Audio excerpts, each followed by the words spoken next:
Oh boy, I tell you, we just updated a bunch of stuff, and well, here I am, and it's messed up. I don't even know if I'm on YouTube or anything. So enjoy this.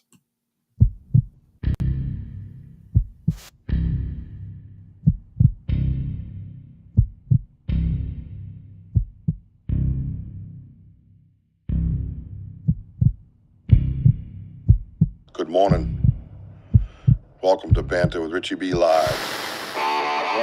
Somewhere beyond the beaten path, beyond the whispers in the woods and the stories around the fire, lurks one of the greatest mysteries of our time: Bigfoot. For decades, legends have echoed through the forests, footprints left behind, sightings that defy logic, and questions that demand answers.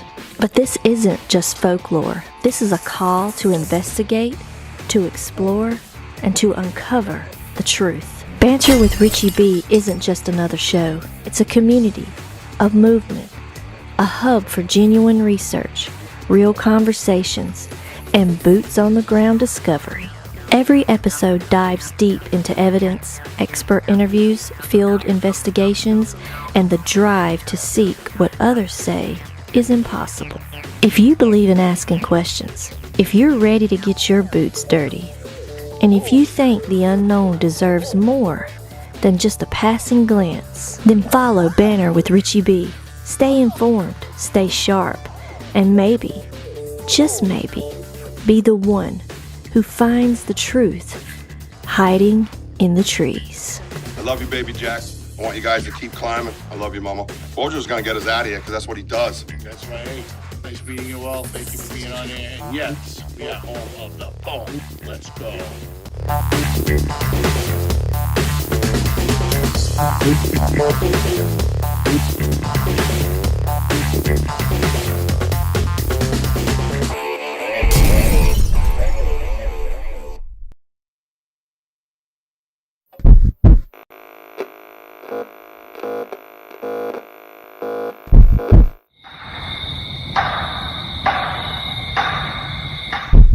Good morning. Welcome to Banter with Richie B Live. Near these huts, Yep. there is something going on here. Behind us after. The trees were fucking moving everywhere. Yeah, bro. Goosebumps. Maddox, you were with me. We looked this way. It was not like this. Welcome to Banter with Richie B. Yo, what's up, everybody? Oh, yeah, that's right, he's back. Yeah, we've seen it for a while. Oh, I'm live. Look at that. Say hi, Wojo. Hi, Wojo.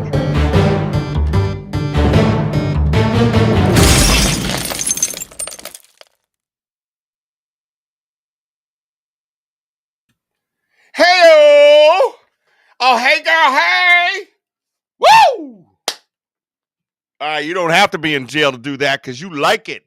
Now shut up. Welcome to Banter Richie B Live, everybody. And that's right, Jim. I gotta talk like that. Remember, what's his name, Robert Kraft, when he won championships with Tom Brady? He'd be like, I just want to thank the great Tom Brady. Anyways, enough of that shit. Enough of that shit. I am super fired up today, and it all has to do with the evidence. It's all about the evidence, baby. It's all about the evidence. So I want to welcome everybody to Banter Richie B Live. I put a water dip in. I'm going to spit, and I don't give a shit. And I'm going to enjoy myself. Because as you can see wait a minute. As you can see behind me, that Bigfoot right there has got a couple of flags on. So you can obviously guess what's happening tonight. That's a good start. All right. Good morning, Richie. You've been on Red Bull. You're pumped. I am fired the up. All right, bro. I'm tired. I'm overtired. I've been working every day this damn week. But man, I got to tell you, we got some evidence, and we're gonna talk about it. I don't know what I don't know what I want to just put out there yet. You know what I mean? But we're gonna have some discussion. But just wait. Everybody relax. Whew. Wojo's going to come in. We're going to say hi to everybody on the side. We're going to talk about Dark Realm TV, where fear lives. We're going to do all that shit. Okay? We're going to do that. And I don't know, maybe I'll start some local advertising next week. I'm going to go over a couple things that I want to talk about, speaking of advertising for the show. Things like that. Things are getting big. Things are getting busy. And we're going to talk about all that shit. So, all right, hang on, man. Let's get Wojo in here. Let me see if he's dressed. Hang on. Yeah, he's still dressed. We'll come back in a little while when he gets naked. Look at him. Oh! And he's gone. Hello. What's up, everybody? Yes, it's boom time with Banter with Richie B. It is boom time. How we doing, brother? I'm doing good, man. I'm doing good, brother. It's things are good. All that stuff panned itself out. I didn't have anything in my restream for us, but then it told me I couldn't link to my YouTube because I didn't have a YouTube. Yeah. And then I linked to YouTube, and I'm on YouTube. I went in and checked personally and make sure I was running live. But let's say hi to these wonderful people on the side, except Ron. Bro, if you get time to throw me a wrench. Let's see. Let's throw him a wrench. Block user. Sorry. Yeah, I got to see about that one on here. Hang on. Oh, now I'm stuck. You got me stuck. Barbara Bertram is in the house. Hey, Barbara. Oh, that's right, Jim. We got the great Barbara Bertram here. We want to welcome her to the Banter of the Richie B family. Barbara Bertram. Barbara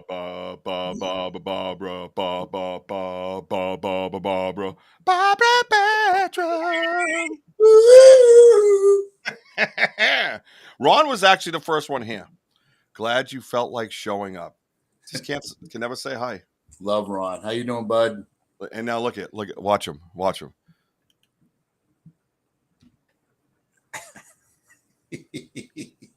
Right? Yep.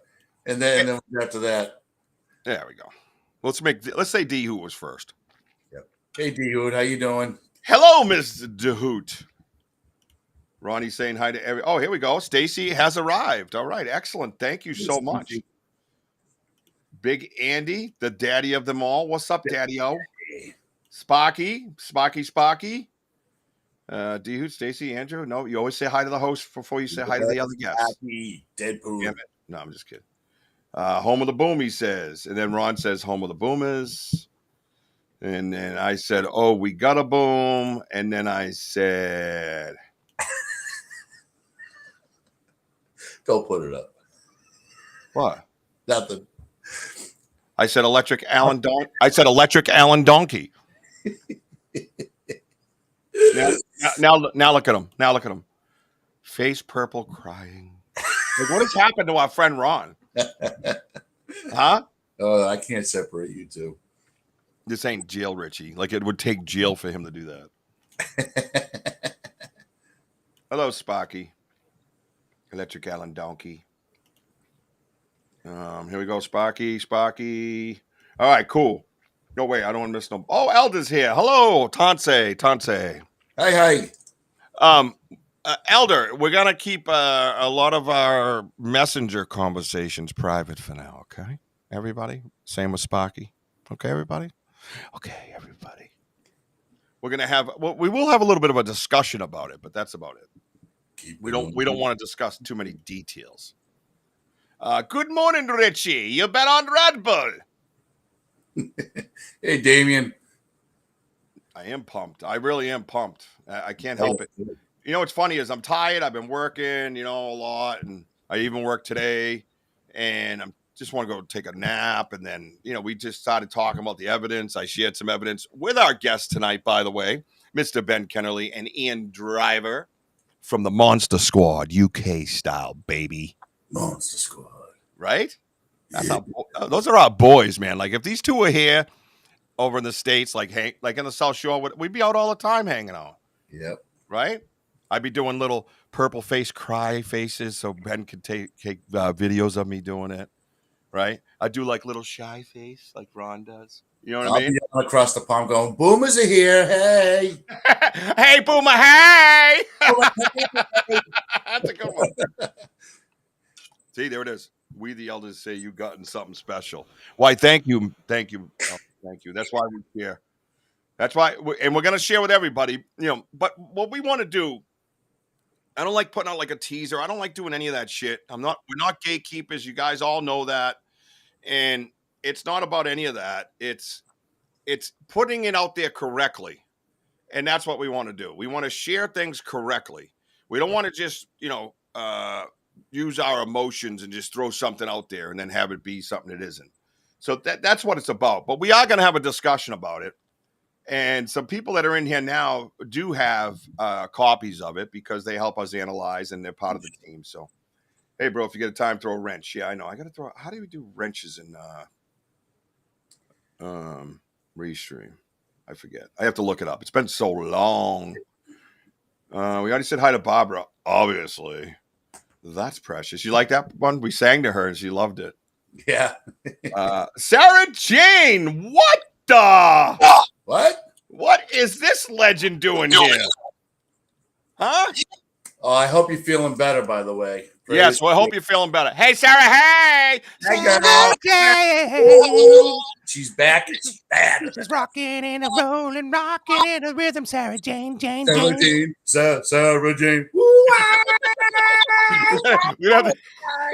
We're gonna have to do songs for everybody. Oh, God. I'm getting goosebumps. I'm sorry. I'm still like, turn off the AC. On that rock star. Look at Chris Miller, Mr. AOS, making the circuit, by the way. AOS, all right. My comments aren't showing up. Remember, I'm a tech challenged user error. No, dude, what are you talking about? Dude, you use AI to make your drawings come to life and sing and move around. How are you? He always says something about his tech. If you guys don't know AOS Chris Miller, go check his stuff out. He's the one that you see on the internet. He actually is an amazing artist, and he's fast when he does it, right? And he makes them dance and move and sing and all that stuff. He hasn't made a banter with Richie B one yet, though. Yeah. I'm a little upset about that. Yeah. Because you could take Jackson with all the colors, right? It'd sketch him up and make Jackson say something, and then we'd be closer friends. But I'm not. Until then, I got to put down his comment. Okay, bye. I'm just kidding, Chris. I love you. We got to have Chris back on so he goes outside. Now, he was talking about going outside the other night on the Mary Fabian's show, right? The monkey wench. Yep. And I said, hey, that's copyright, and you can't just go doing that. He's like, oh, you weren't the first, and you won't be the last. Wow. I was like, holy shit, did we date in high school? Yeah, that was a great interview. Look at this guy right here. Look at this guy. Where the hell? Dio, what's happening, brother? What's up with Dio, man? Where's he been? Yeah. That's his new name, Dio. I like that. Dio. Like Ronnie James Dio. Ronnie James Dio. Like a rainbow in the sky. I bet you Ronnie likes that stuff. I love Ronnie James Dio. He was one of my favorites. Yep. I'm sure. I don't have as much hair, though. I did a haircut, so I don't have as much to flop around. You know what I mean? Are you disappointed or something? All right, let's get our guests in here soon. Oh, Kurt's here. Let's say... Oh. Hey, I know, Elder. I know you wouldn't. I just said something out loud that has to be out loud. Ian Driver, please. You only get one ticket to the show, so if you leave again, you won't be resubmitted into the class. Thank you. Keeps coming up there. Sit your buttocks down, sir. Sit down. Sit down. I love having you all here. This is very nice to see everybody. Michelle Wilfong's here. Hello. Bobby Lee Hubbard. We're good. I figured it out. Yeah, it's weird, right? Update. I'm already in a studio. What are you saying? You linked it to everything? I don't know what she did. I have no idea. Graham's here. What's up? I was just gonna say we haven't seen Graham, and right after I swung my hair, but Graham Bam, what's happening? I got out the cheddar. All right, here we go. Let's get this show started. You guys, what's this? Oh, Anthony, man. Look at Anthony here. Anthony bought one of our hats and brought it to Aruba with him. So he had one of his hats next to his cocktail with the palm trees, and a Banta hat made it to Aruba. So I like that. So if you guys got any merchandise, man, post them where, like when you go places, you go camping or whatever, man. Just post. You're at work on top of a building. You know what I mean? Post them. Let's start doing that. Let's get them all around the world, man. All around the world. I feel like singing. Is that how I was able to? Is that why everything's live? Because you did that, Bobby Lee? I relinked the link from YouTube. Yeah, it was gone. There was no restream thumbnail, nothing. And whatever, we got it. We're good. We're fine. We're okay. We're gonna do a show either way. Hey, Bobby Lee. I just wanted to make sure all our friends were gonna be able to see it and come and hang out with us. You know what I mean? Yeah. That's all I was looking. Yeah, I miss you too, bro. Everything good? I hope life's good for you guys. We're gonna go across the pond right now and grab our boys here. We're gonna find out what they've been up to, technology wise, what their plans are coming in the future. We're gonna discuss our collaboration plans with them as well. Ooh. So yeah, we're gonna do all the above. So we got some big announcements tonight. So real quickly. You can follow us on TikTok, Instagram, Facebook, All Banter with Richie B, YouTube, Bigfoot Banter with Richie B. You can find us on Doc Realm TV, on every Roku television all over the world, every Amazon Fire Stick all over the world, man. We're on Spotify, iHeart, Amazon, all uploaded. Top 25% visual podcast last year on Spotify. So if you don't got time to hang out and listen to my bullshit here, you can go listen to it recorded. So make sure you guys check those out. And when you're over there on Spotify and iHeart and Amazon and Apple and all that stuff, they always have little areas where you can comment or like or something. Give us a shout, man. Give us a shout out. Let's make some freaking noise, man. You know what I mean? Everybody shout. Everybody shout. Yeah, yeah, yeah, yeah. Oh, don't we gotta do this thing? Yeah, yeah. Right? All right. These poor Brits are over here like, oh my God, what did I do? Yep. What is my plan here? All right. All right, let's see. Here we go. As I always say, Wojo, ladies first. Hi, Ian. Oh, oh hey, girl.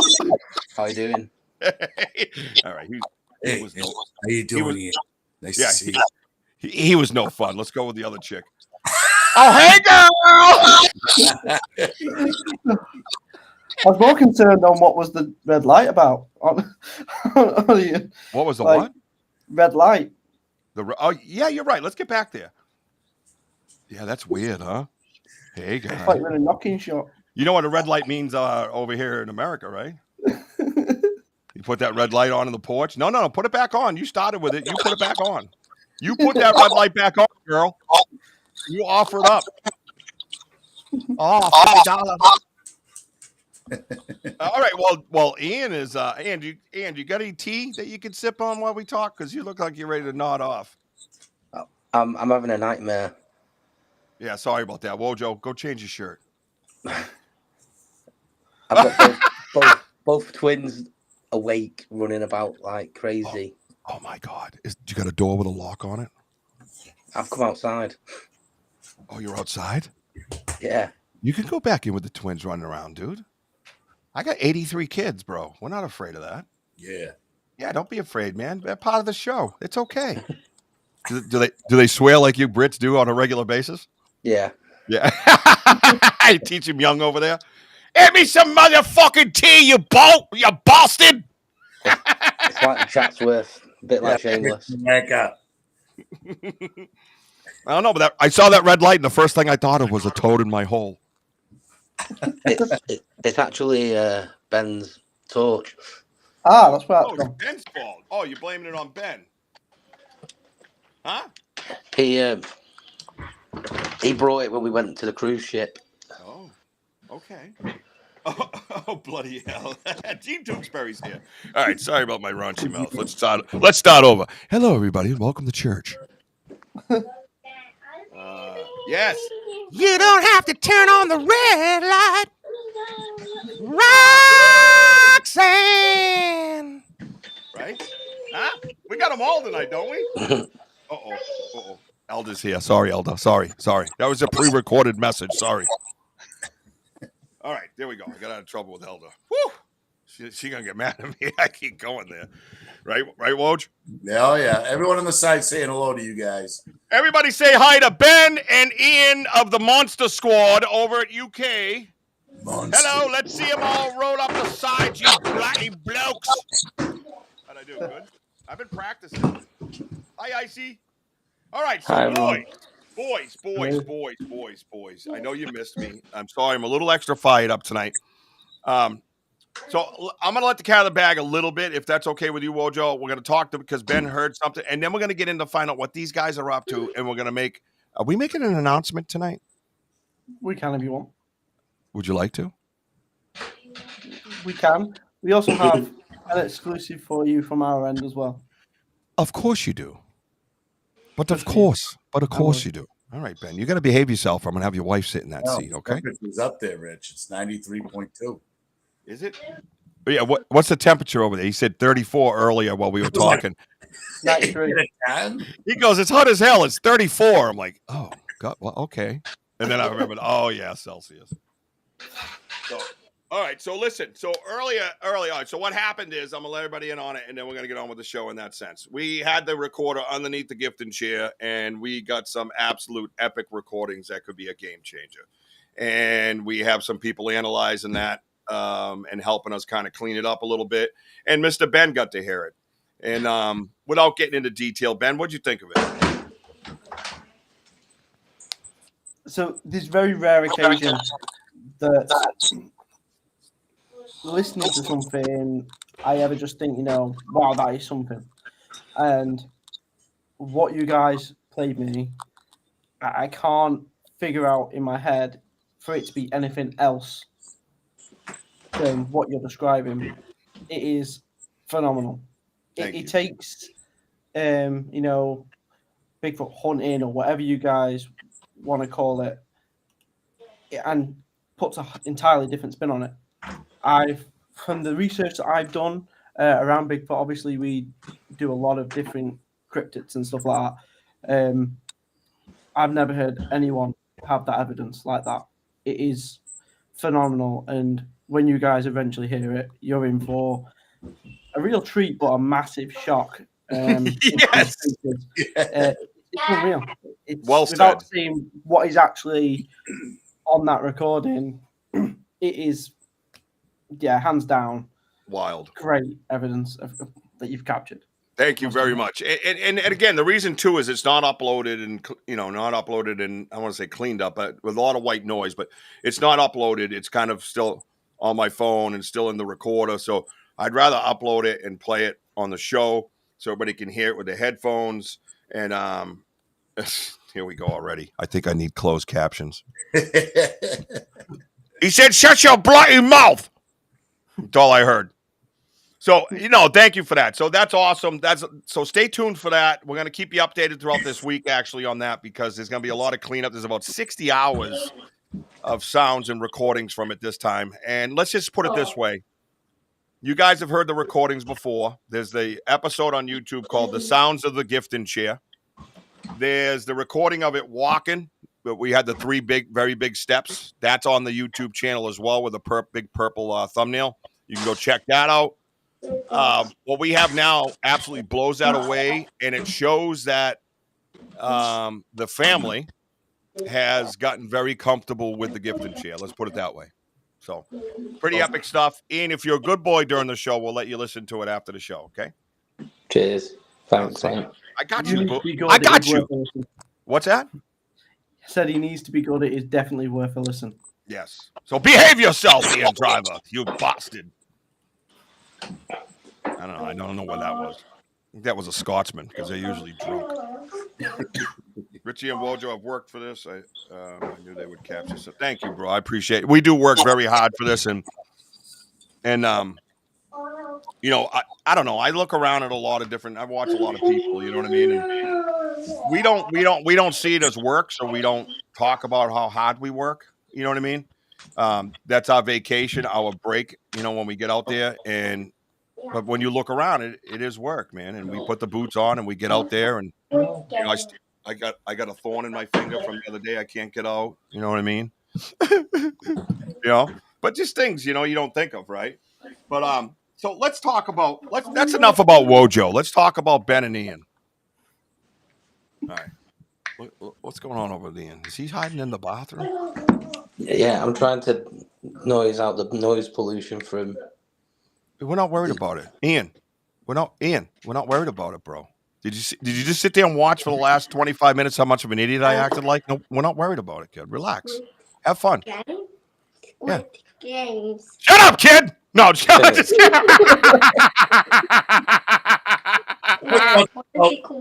bed. I want to be a Go sit So down. what are you guys up to? What do you got brewing there? No, that's the way. Well, we had to take a little bit of a step back due to personal reasons within the team, which are slowly now coming to a point where I wouldn't say resolved, but we're in a better position to start going back out and doing more investigation. Like I said, we do a lot of different types of cryptids. So the UK isn't very vastly known for Sasquatches or Bigfoot. So we have to look into other types of cryptids that are in our area. So we're looking at focusing more on like sewage people and sort of stuff like that. Ian, it'd be very helpful if you named the monsters. Oh, did you say something to Ian? Hang on, I gotta unmute him. Hang on, Ian. I don't know what happened. It just automatically muted you. It's weird. Go ahead. I got busted. I wasn't ready for it. You're supposed to do a segue or something, you jerk. I was gonna be smooth about it. Ian, answer his damn question. Yeah, so in the UK, we have the Loch Ness Monster, the Tommy Knockers, which are like gnomes or little elves that sometimes destroy caves, people in them, sometimes help people escape. There's a black dog called a black shook. A black what? Shook? A black dog. It's good. Yeah. I got the dog pod. We say that in America, bro. All right, just so you know. Shook? Can you spell it? Yeah, shook. Ben, can you spell it for him? Not a chance, mate. SHUK. Okay, sure. FUCK to you too. Go ahead.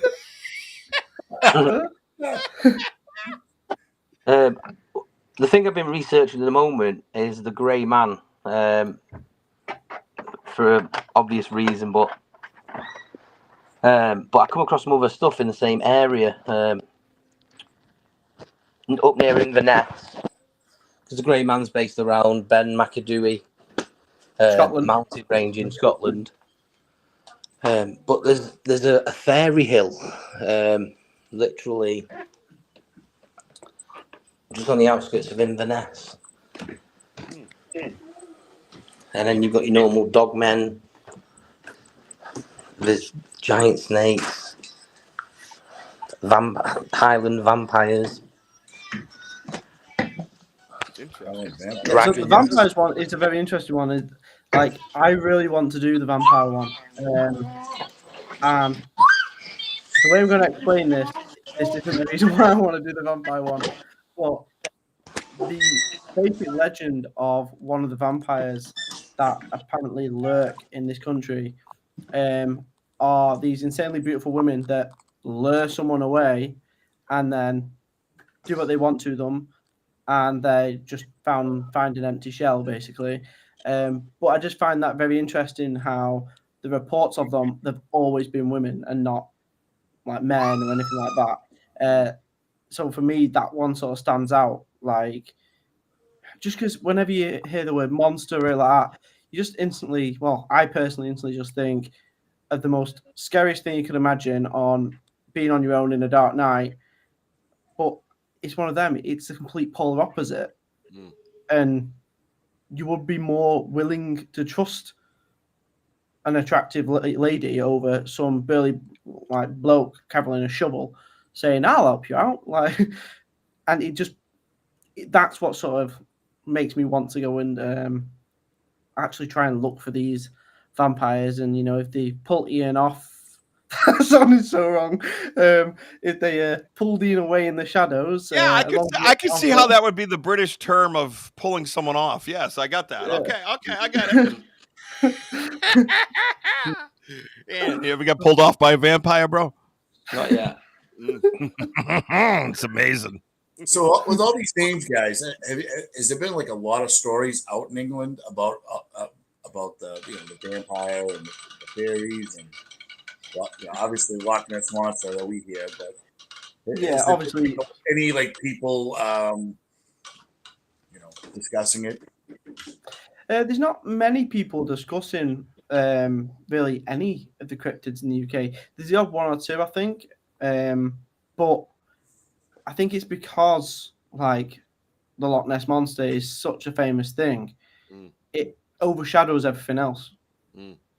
So when anyone says, oh, I saw this, it's like for some reason in the UK it just feels like people think, oh, they're just trying to come up with a story so it'll go as big as Loch Nessie, so then they'll get loads of money, and it's more the opposite for us. Like there's genuine reports of people that think they have seen this. It's like seen these different types of things. So we just want to see if we can pick up where their story ends more than anything. Love it. So do you so you guys have a plan, right, in place maybe to kind of get the word out, so to speak? So like with us, I know social media and all that, but like with us, we're in a cutthroat seemingly field, you know what I mean? But we don't get involved with everybody else, so to speak. We stay in our own little bubble, and if you want to, check out the noise, then you can come see us. You know what I mean? We don't necessarily go out and we didn't try to be international. It's just the podcast kind of brought us there. You know what I mean? And the YouTube lives brought us there. But for you guys, for one, there's good and bads of this, I think. I think it's nice because you get to do it in peace and quiet and not deal with all the rhetoric and bullshit. And still there's cynics everywhere and that, they're mean and stuff like that. But you won't have as much as that because out here, if you didn't, say someone, not me personally, but if you didn't find it, it's not real. That's the mentality around here, right? So they try to shoot you down, you know what I mean? And stuff like that because they didn't find it, and it's sad because it's not helping the research and it's not helping the field and it's not helping to protect Bigfoot, Satania, Sasquatch, however you want to name them. Our idea is to this, are we dealing with something that's endangered? You know what I mean? Is there a million of them? Is there 1,000 of them? Is there 10,000? Whatever it might be, we want to protect the land that they walk, and the habitat that they roam in. You know what I mean? And whether people say that interdimensional, you can go on to all these things, we're not even worried about that. We know where we research when we're not researching in outer space. We don't walk into a portal to go find them. We don't have an orb come down and slap us in the ass and say, "Oh, there must be a Bigfoot around." So we don't worry about that. We're talking about the skin and bones theory. You know what I mean? So I guess what my point is, first of all, Ian, I want to thank you for the background, by the way. That's Ian's Bigfoot with the 2 flags on it. I stole it, and then I couldn't get it to fit my background, and I had a Bigfoot jockstrap in my ear. And my amazing executive producer, Bobby Lee, turned it into a landscape and put it in so we could get it in the background, added some trees and all that stuff. So before I carry on with my banter, I wanted to thank you for that, Ian. Good job, Bobby Lee. Good job. Thank you. Because I think it's a great background tonight. It looks absolutely kick-ass, and I'm definitely going to keep it. So too bad if you don't like that. Anyways. So I guess my point of the question is, what do you guys have? Are you thinking maybe going YouTube Live, Banter Richie B style, and getting out in the woods and see if you can draw some people in? I mean, I would recommend that myself because we have people that watch us from Scotland and Ireland and, of course, the UK. UK is actually my number 2 audience of worldwide. And we have, what is it, India we started getting, Russia, Germany, Australia. France. Yeah, what is it? France. Oh yeah, a couple from France. So there was like 3 of them in one day. They're all like, "Bonjour, oui, oui, monsieur." Like they were, I'm over here going, "Oh, sorry, looking for Bigfoot." You hear that French accent. Things happen to your belly. You get all tingly. Hi. I'm like, "Hello, my name is Richie Bro." Anyway, but it is really. So, do you got a game plan in place that you might be able to get that out there, or are you just comfortable with just staying in the background in the shadows and doing and seeing what happens and let them come to you? You know what I mean? Do you want me to take this one, Ian? You can go forward with it. Okay, so the way how Monster Squad itself is formed and put together pretty much relies heavily on myself. So Ed, Josh, and Ian are more the face in front of the camera. You know, they're the trackers, they're the researchers. Josh does a great voiceover. I'm more sort of behind the camera and pushing the whole thing. The way how we approach Monster Squad, it isn't a case of like yourselves, you've got this creature and you're trying to protect the habitat and learn about them and like see how many there are of them and like bring all that package together. With Monster Squad, I've always found myself is it's like an off the cuff animal show. So it's like just going out there and having fun together, looking into these different cryptids, different myths, different stories, and telling the story while conducting a research into that animal. If we find it like amazing, you know, but the reality of it is just like Bigfoot and stuff like that. It's highly unlikely that if we're researching the Mothman's going to float down and be like, "Hey, let's do an interview." It's if it does, trust me, we'll take the interview, but it's very, very unlikely. Mm-hmm. So for us, it's more a case of we go out, we have fun, we research something together that gives us a bit like yourselves, like that little bit of break from reality, and believe the impossible is possible, and then we crush that into a 60-minute documentary episode, which once then we have the full first season shot, will be going on to Amazon Prime. So, and then it's everyone else can see our crazy wildlife show with a twist that just tells this story. Let other people make their own mind up. All we can do is bring the evidence, the facts, and what we find while we're there. And that's all we can do. Like, obviously, a lot of people have said to us, you know, how can you go out on, you know, a day investigating and say, yep, we didn't find it? That is far from the truth. Like, our pilot episode, we released half of the pilot episode. We were in a forest. We slept in that forest. We ate in that forest. We went through that forest from head to tail all the way through it. And we were there for a very long time. We were there for like almost 2 weeks. Like, we did not stop filming 17 hours a day and sleeping dribs and drabs in between. If you watch the end of that, of the actual pilot, we look like zombies because we just haven't stopped. We're not there for one day investigating. We're there for a lengthy period of time, and we try and find people to collaborate. So instead of just saying, you know, oh, in 1864, such and such said this, we'll try and find someone that's still alive to sit down with and say, tell us what you saw. Tell us, you know, like, even if it's their granddad that saw it or their nana or their cousin, like, tell us what they told you. And then I think it was you, Richie, that said this to me quite like bloody hell, months ago. When someone is telling their story back to you, you can see so much of what they're making up, what they've forgotten, and what they're actually being serious about. Correct.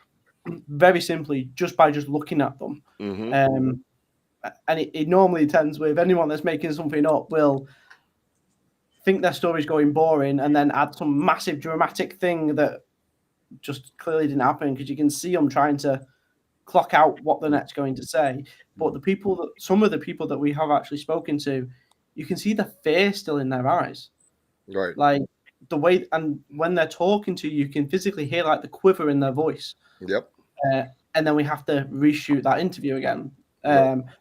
Like we just have to let them get what they saw out to someone that is actually believing them for a change.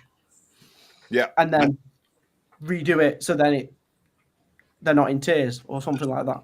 Yeah. Well, I mean, that's if they request that, that's fine. For me, I think the right that is the correct approach, 100%. I think in your situation, eyewitnesses, somebody like you said that can remember or tell the story. And I always go back to the great Joe DeAndre, who's to me is a founding father over here in a sense. In the 70s, he made a report to the police of what he saw. And I've watched that man tell his story a bunch of times on different shows, podcasts, our show, in person talk, and his expressions have never changed. Right. Nothing's ever changed. And I'm telling you, there's one truth. There's only one truth. Look at me, everybody. I tell this to my kids. There's only one truth. The only reason why you need to stutter is if a bug flew in your mouth when you tell the truth. You tell the truth one way, and that is it. That's the story that's the story you remember, and here we are. That's it. And you could feel it. So when I'm sharing my story, yeah, there's other details that I might remember to the event as I'm telling it a different time, but that detail that I remember comes out in other talks, interviews, experiences, and you could tell the difference, the passion, the enthusiasm about it, the fear, the true raw emotion, whether it is good, bad, ugly, whatever it might be. The only thing I would recommend is, if with their permission, is to air it as it is. And if there's tears involved, then, it gives it more meaning. And we don't want them to be uncomfortable because we need more meaning. We just want to have the story come to light and have the viewer understand and feel what they're feeling, that it's real. You know what I mean? And that's the only thing I would say, it with their permission, of course. Right, Ian? I couldn't agree more. I couldn't agree more. Like, at the end of the day, if someone turned around to me and said, "Oh yeah, like I saw what I believe is an alien running through the forest. He was chasing a squirrel," and say, "But I didn't feel scared. I didn't feel threatened. I don't even think it saw me." I prefer someone to say that than, "Oh yeah, it ran at me. It tried to eat me. Tried to abduct me," because that false information during an interview can lead you completely in the opposite direction. Yep. Like, it can just mess your investigation up so much. Yeah. I agree. Real quickly, I want to say hi to Dodge the Badger that slipped in, and I saw Taurus Girl was here. We waved to you. I didn't formally say hello. I know Donna Copus is out there. I thought I saw her briefly. I don't know if she's still here or not, but I didn't want anybody to be forgotten. Not on our show, because we're all kind of a pretty tight-knit group. So now I think it's all a great idea with the approach that you're taking. Ian. Yes, sir. How do you feel when you're out in the field investigating? Well, first of all, how many have you done a lot of because I saw some of it in the woods, and I know you guys love production and all that stuff, and I know the camera is always with Ben wherever he goes, I'm sure. I mean, you probably can't even go to a friggin' family christening without that guy friggin' filming everybody. But I'm just saying. But when you're out in the woods, man, right? How do you feel? Do you feel that you're doing a production, or do you feel the fear of the woods at night? Two different things, right? Well, not for me. I don't feel fear like that. What are you talking about? You ran and hid from your freaking little twins, all right? And all of a sudden, oh yeah, you're afraid of them, but Bigfoot, whatever, black dogs called the Fooks, whatever the hell it is, you're not afraid of them, but those twins, man, they work you, huh? For me, perfect would be living in the woods in a cabin, mate. Yeah, I sense that to be true. Off grid. I've got 11 years background in the army. So like second nature, just being out in the woods. Right. Now, when you're out there though, I mean, when I say the fear of the woods, I guess I'm the same way. I've been in fearful situations 100% where I should have feared for my life. But I think everybody's seen me on YouTube Live. Wojo has seen me. Like, I go towards shit when I probably shouldn't be going towards shit. I just approach it. I try not to run at it like, a banshee, like, you're basically running to your death. But Well, go we ahead. had the same thing at Cannock Chase, didn't we? When we were sat around the fire having tea. Do you know what? I was actually going to bring this up because you're there saying, you know, I'm Mr. Cool, I don't get scared, nothing like this. Mhm. And we were sat there in the middle of this bloody forest cooking Mhm. tea. I was fiddling about with the camera, and I have a habit of just walking off, and Said because I want cooking- to get the shot of people walking towards the camera, but from a far distance. And like Cooking tea. I was filming, and then we just heard this massive snap, and like Ian, Josh, and Ed are obviously miles aware that I'm trying to film a show. Right. So that's my role in this whole thing. My job is to capture a show and get enough footage to make a show. But it's sort of, in the moment, I think I'm probably the one that's most scared. Yes, I could see that too. Yeah, go ahead. Yeah, like, because obviously I'm not sort of used to being in dangerous situations in that way.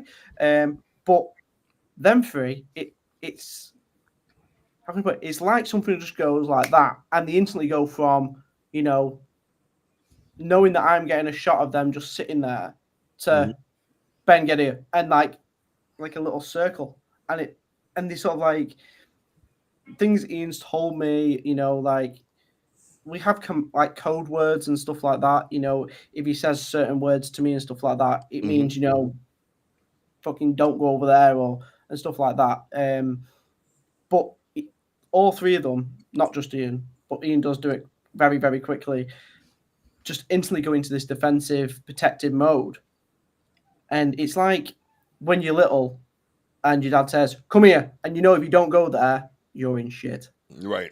Sort of thing. Like they just instantly, it's like the click of a fingers, they switch from, you know, this fun show that we're doing into bump, everything's completely serious. And like our safety overtakes whatever we're doing. But it has only happened that once properly. But there was something following us, but we couldn't figure out what it was. You couldn't figure out what it was. So when you all right, so you let's pick this apart a little bit. You're cooking tea. We don't know. We boil. Do you boil tea over there? No, as in we were cooking food. So cooking dinner. to eat. Yeah. He said cooking to eat, Wojo. Yeah. We weren't making a pot of tea in the forest. we're not that British. But he's preheating the food. We were preparing dinner. He's cooking to eat. But Ben, when you're out, Annie and obviously both are out in the woods, right? Right. So me and Richie had several encounters, okay, where everything can be dead quiet, but all of a sudden you get this eerie feeling of energy from the woods, okay, and like Richie, I didn't even hear him because he was when he's on live. Sometimes I'm a little bit ahead of him, but I didn't realize that he was getting this funny eerie feeling. Like he did say to me, "Do you hear something over, you know, to your left?" I said, "Geez, no, I must have missed it or whatever." And so he's like, you know, all right. And we moved along. And then that's when the episode happened where the tree started shaking. Now not only that the trees are shaking, it's that energy behind that. It was going left to right. And then all of a sudden you hear, you know, another one crashing through the woods and whatever. So my point to you guys is, do you guys get that sort of energy that something is out there? And yeah. And do you bring weapons or anything? What? Weapons? Ed carries a hatchet in his bag. I have a knife collection. Like safety, like, you know, do you guys like for safety? I have a knife collection. Yeah, basically what they just said. Yeah, we're screwed. I got like about 10 knives, and you're gonna start throwing at the woods. That's how big one is. Get away from me! I take them everywhere. All right, what are you two up to? Oh, no, honestly, you should have been there. Did you have somebody come into the show? I sent a request to somebody. You little bastard. I sent a request to somebody to help us announce something. What? Hey, you're upside down. You doing headstands? Everybody, welcome to the show. Jason Kenzie. We can't hear you. Stop moving your lips and actually talk. We know that joke. And put away the little teacup. Hold on. What is he on a jungle gym? Dude, you know, he's just Jason Kenzie. I don't even think he lives in a house anymore. He's at a conference. He's at a I conference. think he's out in Oregon. Yeah. Wow. Well, hello, Mr. Jason Kenzie. Can you hear me? No, I can't hear you. You have to go into the app and click the 3 buttons, and it'll give you an option for audio. Aren't you a tech guy? Actually, just stay there and don't say anything. Let me make fun of you for a few minutes.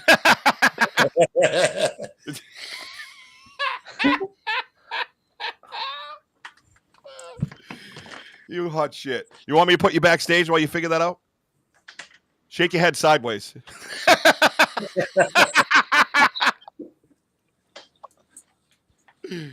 Where is he? What's he doing? I don't know. He's sideways. Come on, everybody enjoy the thinking eyes of Jason Kenzie. Yes. There they are. Left, right, left, right, left, right. What do I do now? What do I do now? He's doing a boat show.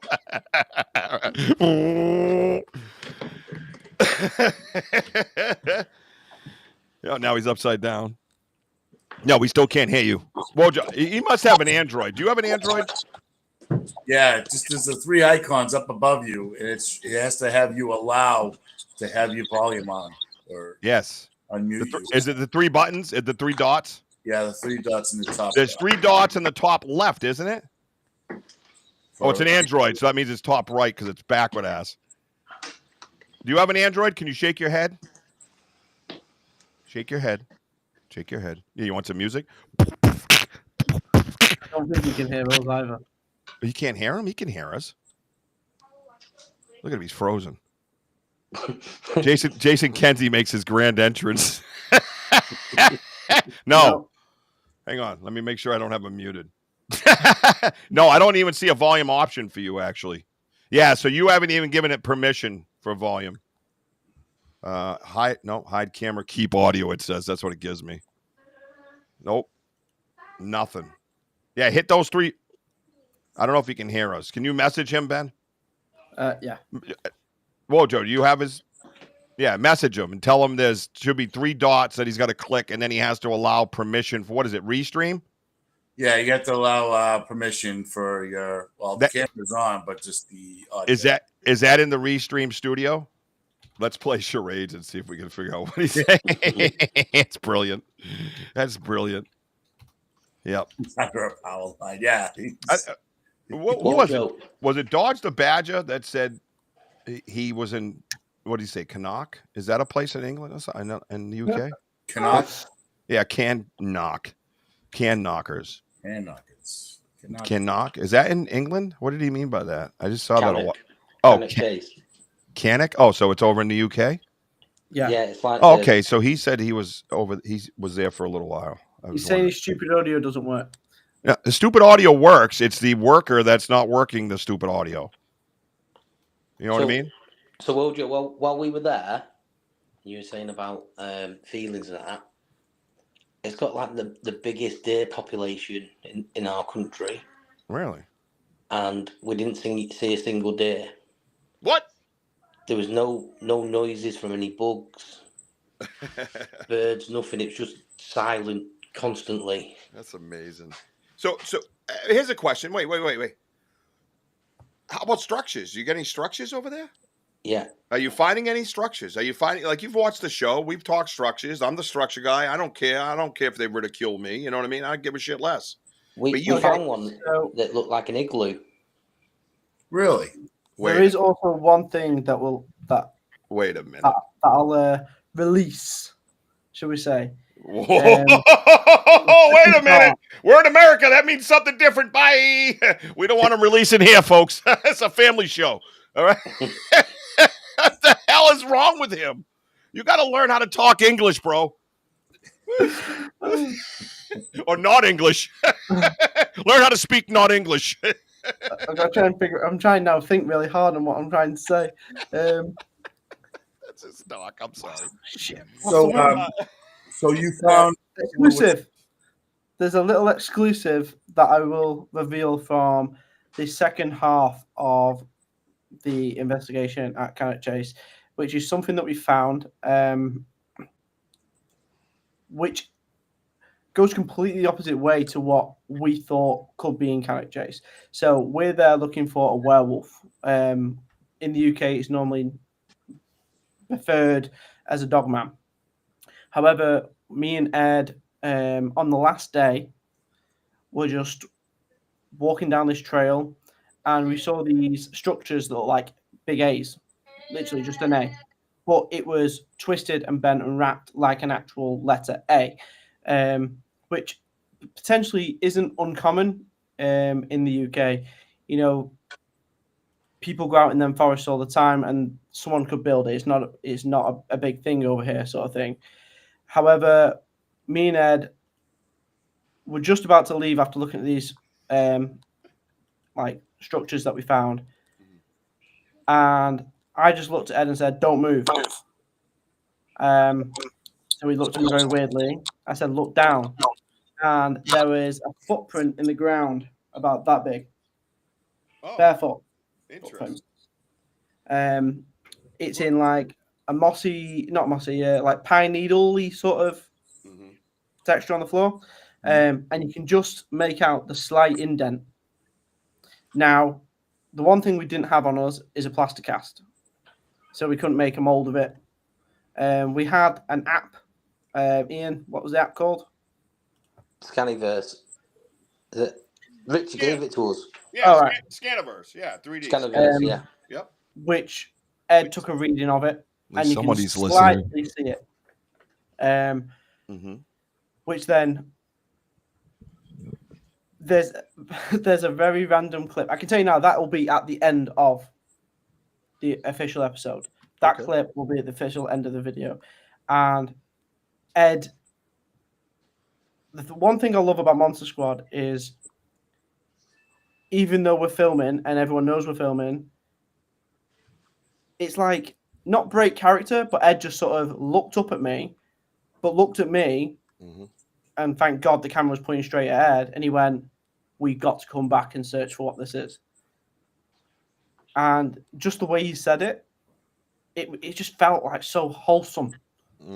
Like, and just it was an amazing moment.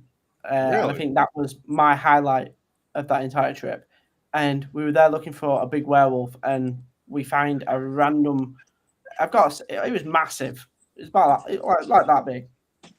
It was unreal. So I think maybe there is. As Richie will say, documentation is very important. Yeah. You know, and what you should be doing is writing stuff down, taking measurements, you know, from heel to toe and the width. Jot that down. Write down the date that you find these things.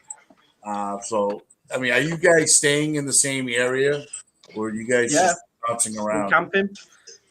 So usually we'll have, just so we've got somewhere to go back, charge batteries and stuff like that. We tend to get like some cheap hostel or something at some point, but we always try to camp out in the thick of it. I was about to say something. Well, yeah. What's that? He's having trouble? Jason's saying that it's still not working. Great, Jason. He's a tech guy. Now we can't get Jason in here to make the big announcement. Hang on. Well, I can technically. I'm gonna wait. Let me try one thing. Tell him I'm gonna send him a different link. That might be it, actually. Yeah. Yep. Let me. I'll take care of you, tech guys. Hang on a second. Right? I mean, ridiculous. While he's doing that, Ian, I have a question for you. So, when you guys are in the woods, how far deep into the woods, away from civilization, houses and shops or anything like that? A couple of miles. On a rough guess at Cannock, on night 2, we were like 5 miles apart, weren't we, when we separated in the groups? Yeah. We split off into 2 teams. Right, but how far away from civilization? I didn't hear the answer. About 5 miles. Oh, so you're 5 miles away from anybody. Yeah. And you said something about an igloo type thing, right? I'm going to show you something. You tell me if it's similar, okay? Every time he does this, time we do this, we see what we see. All right, yeah. Jeez, he's so angry tonight, Ben. Yes, I know. Getting ready for the moment. very bitter, isn't he? Jesus Christ. I'm British. Oh, I know that whole Revolutionary War thing pissed you off. Those are freaking Brits. Yeah, we just wanted You'll burn your White House down, though. We didn't want to pay too much for tea. All right, guy, relax. No big deal. Jeez. Thank God he's got the I'm coming over to England like next month to see what I won.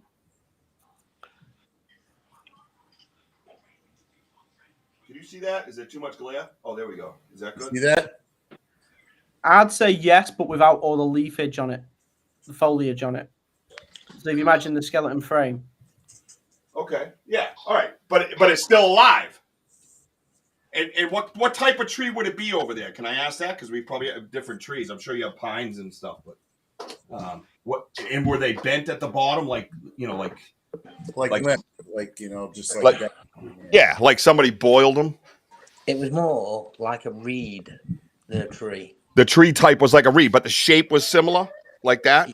Yeah, and it had been hand woven, bent over and woven together. Yes. Like bent up the camera inside of it, and like something had been lying down in it. It was all matted down. Yeah. So right. So I have a 3D version of the inside of this. I use just so you know, you can use that's a Scaniverse of that hut. So you could use Scaniverse on the structures as well. And you get down at ground level, lay on your belly, and just kind of go. Might won't bend to lay on his belly, but and then just kind of go down like this. You know what I mean? Yeah. So relax. I got a belly too. No need to get upset at you. And you go like this, and you can kind of see the little we'll call it a hump, just because I like the word.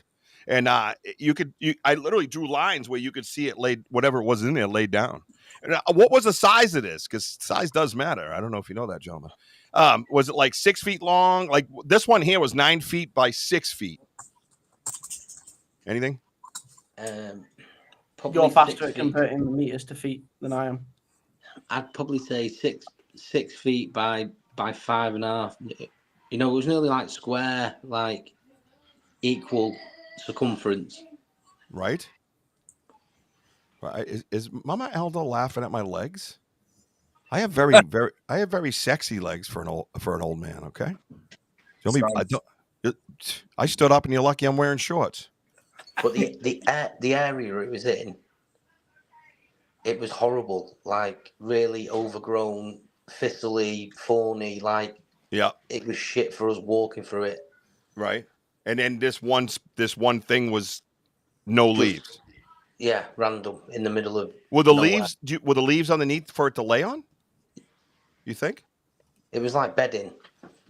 Yeah, like maybe they used the leaves that came off it and ripped them off and threw them underneath to lay on them. Yeah. Type of thing. With some type of branches as well. All right, Ben, can you ask Jason to try that link? It's in his messenger. Because he's not read my last message. I'll try. All right, are you hitting him on Messenger too? Yeah. Oh, all right. I thought you had his text. I thought you could text him. So Ian, like the trees that are creating the structure, right? Are the trees are the branches snapped, or is it pulled from the socket of the tree? Pulled. It's not snapped. Pulled, I'd say. So you can almost see the knot still, right? Like yeah. See, that's something that happens here, and that's something that Wojo picked up on a long time ago. And every little thing, this is the other thing too, I think is good for discussion. Every little thing that you find can be researched. It can be checked off the list as nothing, or it can be further researched further based on curiosity or not getting the answers that you need, or you know what I mean? So like for instance, that type of thing that happens, we will look into it further, and we find out that there has been conversation about them ripping it off, and then it holds more of the fluids from the tree, right? So and they suck on it, and it's like nourishment. You know, you probably get that little minty pine sappy taste, right? And then it gets water and stuff too. What what's wrong? Yeah, they just take the tree like this, and they just. I don't understand what's happening. I mean, if you got a bigger tree, then it's like this. Do you know what I mean? Or if you got two trees, it's like that. You know what I'm saying? Could be any one of those two trees. Three. You can have 3 trees. It depends on if it's a Friday or Saturday. Ian, put your red light back on. I'm trying to talk to you guys serious, and you act like me. The hell? Hi, Griff. Hey, Griff. Hello, Griff. He likes doing that. Ronnie says I like doing that, and I'm not even in jail, and I like doing it. What's this say here? What's this? Kurt wrote a book here. Monkeys, chimps, primates all have long arms and mostly used to climb and hide in trees. So what could possibly Bigfoot be running from? I don't see anything on Earth that big. Well, yeah. But, Elder's mad at me again. What? I was just talking about how the Satanya drinks from the tree. That's all I was talking about. Phew. Tough crowd tonight. Aho. I've been in trouble like 3 times and we got a whole hour. Oh boy. Let's see. The biggest thing over here though is we don't have any apex predators like that. Yeah, what is your apex predator in UK besides the government? I'm sorry, was that allowed? No, you're right. Okay, just checking. A badger. A what? A badger? Yeah, a badger or a fox. They're the 2 biggest. A badger or a fox is your apex predator? Yeah. Holy shit, dude. I just should drop my second wife off over there and she'd rule that fucking country. That's why we're not afraid of the woods. He likes drinking pine. That's interesting. I didn't even know that. We just learned something new tonight.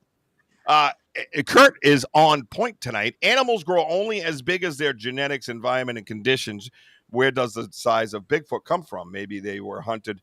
Well, Kurt, I'd like to do a rebuttal to that. Not a rebuttal, but answer that in a sense. We are all what we eat, right? We are what we eat, right? So there is talks of different types of Bigfoots, Satanyas, skunk apes, all these different things. And if you go to the like skunk ape in Florida, for instance, there's a cast going around right now how they have 4 toes. They're more stealthy. They're skinny. And you would think, well, they got an abundance of food down there. Well, a lot of that food down there is competition too. For instance, the boa constrictors and stuff like that in Florida are out of control. And you would think that like a skunk ape could just walk up and grab one, but a lot of them are like 12 feet long and blah, blah, blah. Plus you got big alligators and things like that. So he's not necessarily eating alligators. He's not necessarily even the apex predator in a land like that. So a lot of them have to revert to different styles of eating. And I think the skunk ape is named for the smell of a skunk. And I think that's because a lot of it is diet is skunk cabbage. I have skunk cabbage on my property back here in the Bridgewater Triangle. And it gets picked and eaten, but not by like deer. It gets pulled. And I believe they eat that as well. But if they had an abundance of it, just much like, if you go up to, let's say, Ireland, for instance, and you walk down a busy street and you can smell every variation of whiskey, right? So because it comes out your pores, right? You drink all night and it comes out your pores. Same thing like a skunk ape eating skunk cabbage, right? So the bottom line is this, you are what you eat in your environment.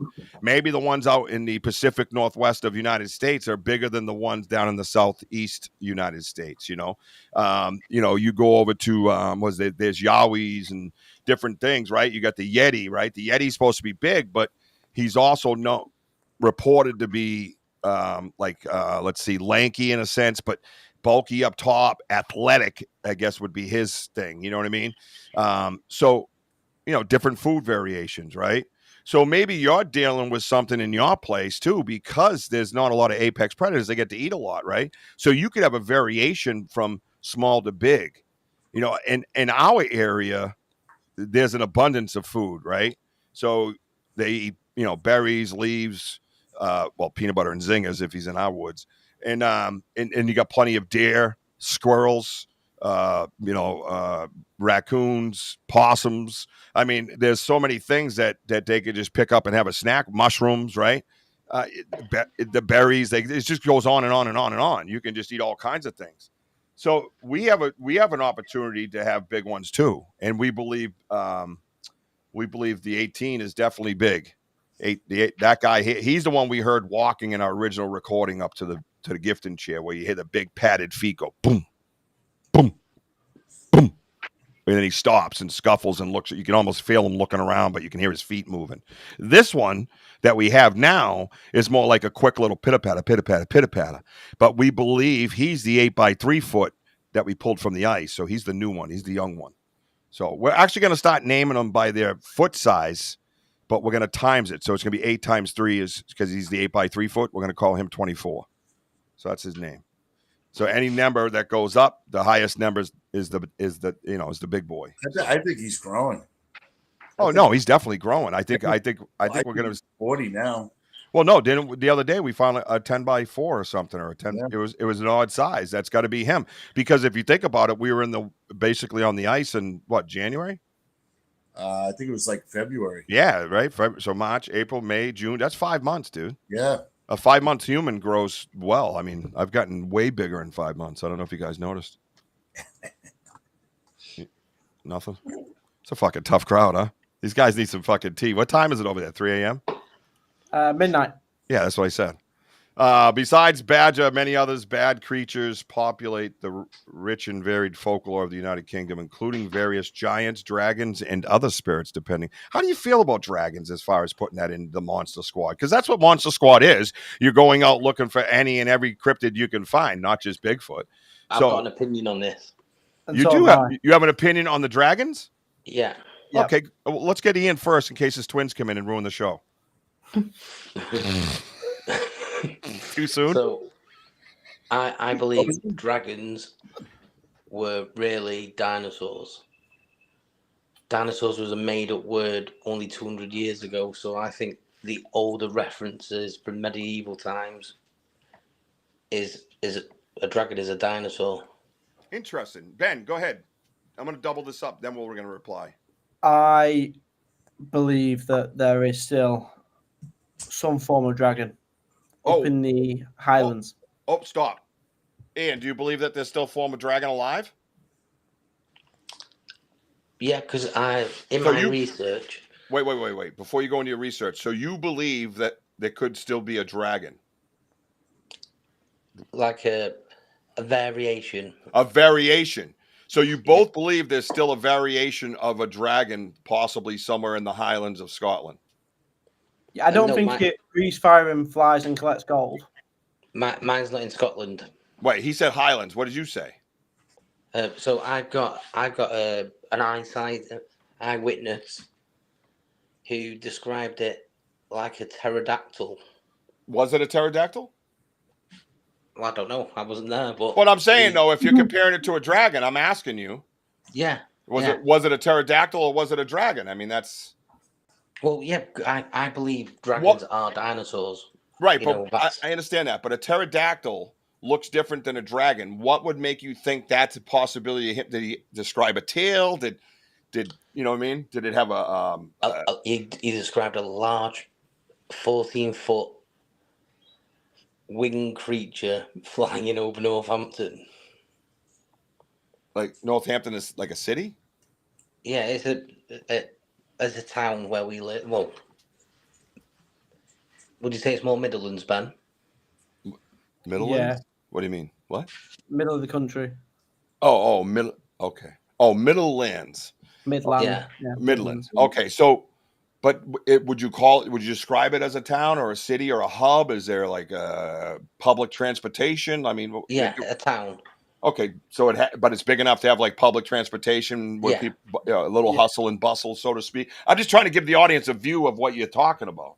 About 100,000 live there in Northampton. All right, 100,000. There you go. That's even better, right?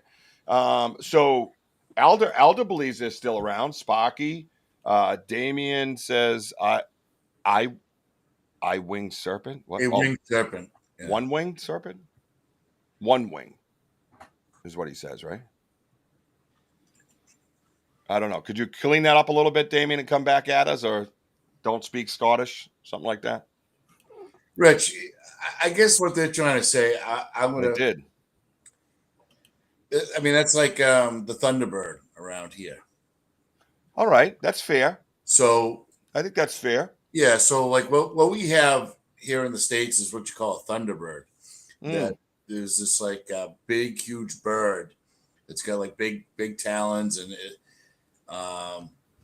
kind of like a pterodactyl looking thing, and Or colors and long, older colors, and, feathers. yeah. Yeah.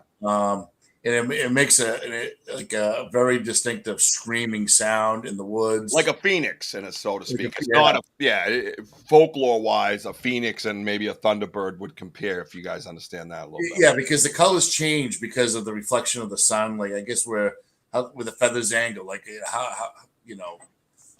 So it's kind of along those lines that I think that they're trying to say. But yeah, no, I think that's great. So do you on Monster Squad, which you're going to make into a series, visual series? Would you go up to the Highlands and have an episode maybe talking about dragons? So we're almost at the end of season 1, but majority of the season 2, I'd say, about 80% of it is a lot of different creatures in the Highlands, from all over the Highlands. And we haven't really discussed we know the ones that we definitely want to go and have a look at, like, and see what we can find. The dragon, we haven't sort of discussed properly so far, right. But I was going to try and nudge them in that way. I think something to the scale in my sort of head that it would be, it's got to be dwelling in some sort of cave system. Excuse me. Yeah. And I'd love the opportunity to go down in some of them caves. Okay, question. Have a nosy around, poke around. Question. Is Thunderbird a strong wine in the UK? Hiccup. The only time I've heard of Thunderbirds from the cartoon show. Is it a wine in the UK? Someone says it's a wine, a strong wine. Is that true? I ask your wife, Ben. Ask your wife. She's tall.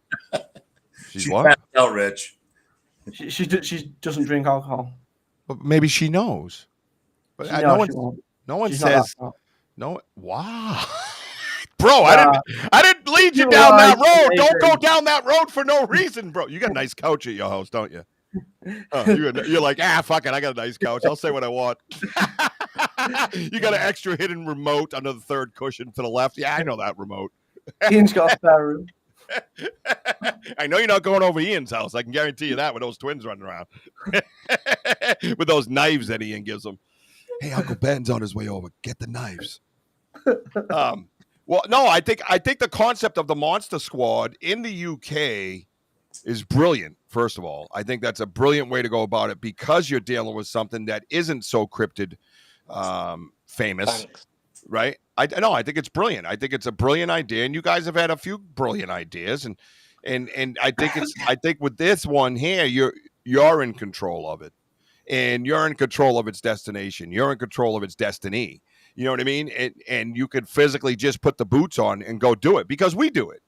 You know, and I think D Hoot said earlier, what's up, Benno? Benno from Oz, 1975, physical creature or more mystical or spiritual. What they're saying is physical in a sense, that there's a possibility, and they're at least going to investigate it or research it, right? Because that's the other thing I could suggest. Use the word research a lot, because if you look it up, the definition for research, it's a quest for facts, right? So you're not being factual. You're on a quest for facts. Being factual leads to problems. That's all I'm going to say. You'll see what I mean. But D, who brought it up earlier, she asked if you guys would go on YouTube Live while filming. And it's something that has been brought up over here. We've had a discussion with you, Ben. You and I have spoken. We have spoken to a few people that wanted to film us. And then I always said, well, I'm still running my YouTube Live. So if you can't do that, I don't know what, sorry. But one wasn't so keen on that idea, and I haven't really reached out to him since, because that's the way it's going to happen. Because all these people on the side right here mean something to me. They're not words. They're not text messages. These are friends of mine, and some of them are very, very close, and I've never met them, and I don't even feel like I have to shake their hand when I do. I just hug them, and I truly mean that, because that's the stuff you bring to heaven, not all this other bullshit. You know what I mean? So I'm not putting down my camera for nobody, and I don't give a shit. And it's not about, people say you have a better chance. I had someone chime in the other day on a live, and Native American fella, and he says, He's not going to come out till you put that phone down. And I said, okay, well, then I guess we're at a standstill. I don't know what to tell you. You know what I mean? So I think once I, have that 40-foot face-to-face, it's life's probably over anyways at that point. So I'm not too worried about that factor of it. But, collecting the evidence that we collect, and same thing, suggestion to you is the Jane Goodall theory, right? Like listening to that recording tonight with you, Ben. We're basically Jane Goodall with, possibly, dangerous creatures, people, Bigfoot, whatever you want to, call them. But we could study their behaviors from that recording, and we can understand, what they like and what they do, right? By that recording, because if there is 2 or 3 of them on there, and there's an adult kind of dictating what the little one does, then, we learned something right there, didn't we? That they might, we have they have the same family structure as you, myself, and others do in as humans.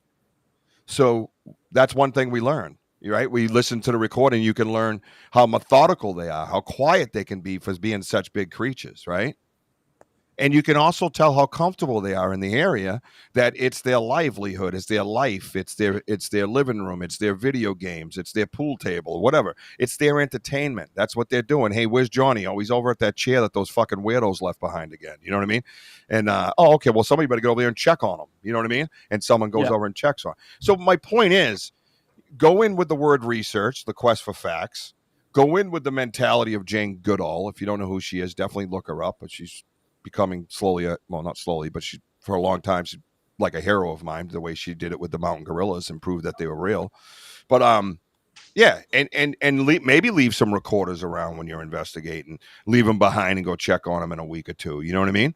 And see what noises you hear and collect the baseline of the forest around you, right? Collect that baseline.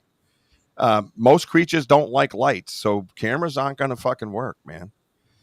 It's just not. They not the ones you're holding, but the ones you leave out there. We pick up some things. We have some oddities on our camera, but they can see the IR light in a very dark forest. That thing's like a fucking lighthouse with the ships. You know what I mean? Rich, I just want to add to what you're saying.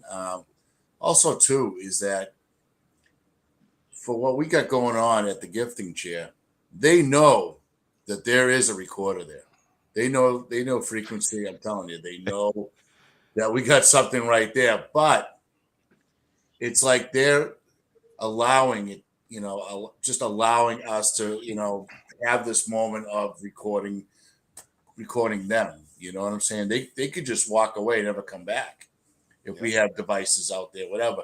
It's building that, it's building a trust between us and them, and because we've been out there, Rich, for like 10, 11 months now. More than that. It was a year in April.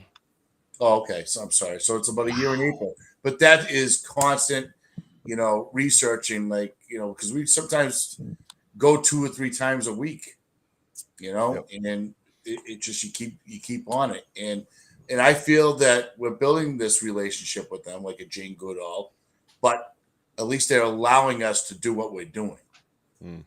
So, yeah, they are allowing us. And that's a key point. You're going to have to build trust and be allowed to do things no matter what you're hunting and searching for, or researching, not hunting, but researching. You're going to have to build trust. So to circle back to what you first asked about lives and going live and stuff like that when we're out and about. Yep. So we have had that discussion. And we try to, whenever we're out anywhere, we try to make, small little TikTok stuff and small little Facebook stuff as we go along. If we can go live, we probably would. But the issue is, some of the areas we go to, there's just not good enough signal to keep it connected. Because we had this discussion right near the beginning, and it was Ed that turned around to us and said, he'd like to go live. And for me, live is, because I'm the guy that's holding the camera, Mhm. and I'm the guy that's setting up cameras in the forest and Mhm. trying to capture this documentary together and stuff. A lot of people, whenever they film stuff like that, hate live because it's like, for instance, if they wanted to add something, Mhm. they've already got a list of people that have seen it never happen, Mhm. and stuff can get cross-referenced and stuff like that. Mhm. Where with me, I've always encouraged them. I can't go live because I've got all the camera gear in my hands. But if they chose to go live, then go live. So I think, obviously, I think there's a line, especially if we're there to make a documentary. Obviously, if someone's live the entire time from the moment we start to the moment we finish, and the whole purpose of us going and doing something is to shoot a documentary, Mhm. it just doesn't look right in post-production. Where if they wanted to go live when we were out and stuff for an hour or whatever, or we're trialing something new and they want to go live and show, let's see if it happens, I think that's the best way to do anything, because not only then does our natural fan base that follow us on socials get to see what we're actually doing Mhm. and understand why we're doing what we're doing, but they might just get to capture something the same time we do. Mhm. Yes, And you're right. that's very important to like all of us. Mhm. But more importantly, how can I put it? If something was to happen and I captured it on my camera and it was also captured on a live stream at the same time, Mhm. and when we put that into the finished documentary, for example, What are you doing? the first person that goes, "Oh, that's bullshit, never happened," you have got however many people have seen that live Right. That's right. instantly, like, well, we watched it happen as well. That's right. That's exactly the point of the people on the side who become like family to us. They're there. When we had one of them run through the woods, crashing trees, smashing all kinds of stuff, I could see the black of his back, like this much of it, and I had the camera right on it, and I said, "There he is." And I could see a scene through my camera, and they were all going, "Your camera's black." Like it was digital interference with this thing. So I'm sitting here telling this story, and I feel like I sound like a liar, but then I'm like, no, I have all these people that were there on the side that saw what they saw through the screen. They know exactly what happened. They know exactly what happened. And then I turn into a researcher and say, hey, maybe there's some validity to this mechanical, technical, digital interference that has been reported about the woo of the Bigfoot, right? That this has happened over and over and over again. And they're the researchers on the side. They're my digital virtual researchers on the side that see things that I don't see because they're on the other side of the camera. So there's so many aspects to this that'll benefit you. And the best way I can put it, and we were already talking about this because we had bought, Wojo's brother got a camera, and the whole plan was to have him come out and film us. But the key is for him to stay behind and film us researching. In other words, his camera isn't looking through my camera in a sense, right? Stuff like that. Or if I go off, then he can go off, catch something over here, and I, maybe catch something over there. I don't know. There's so many pros to it and way less cons to it. And your ass is covered in that way. And then you could say, hey, like you said, hey, it's on the live, man. It's on the live. So when we go with this recording, and Dihu, to address your question there, we have done this many times with evidence. We have told you guys about it prior to bringing it out because we're not gatekeepers. We're going to share. We just, like I said, it has to be presented properly, and just it's not something that you just throw out there. So in due time, everybody will see it. If you're not in the band, which you're not, because I don't believe you have Facebook. You only have YouTube. The banter with Richie B live friends. When we get it cleaned up, those people will see it first, probably before it even airs. But anyway, so but my point is, I think the live's going to help you. So the live becomes a piece of your evidence, right? So we have the print that was found in the ice. We cast the print that was found in the ice. I took a picture. I did a 3D scan. We were on live YouTube. Then we do a cast, and then we do a live YouTube while we're casting it. Then we do a live YouTube while Wojo's melting it with a torch, and then we do the live YouTube's going when we carry it out of the woods. So when I present that, and you got that one asshole on the side calling you a liar, even though he was never there, doesn't own a pair of boots, and just likes to talk shit because he ain't got a life and he lives in his parents' basement, then you can say, well, dude, if you got the time, which I know you do, then check all this evidence out that goes with it. So it's not one piece of evidence. It's 4 pieces of evidence with thousands of witnesses. So, yeah. And add to Richie's story what he was saying when his phone blacked out. I have my phone clipped right on my shoulder, and I have the camera aiming out because just in case anything happens, it's like my GoPro.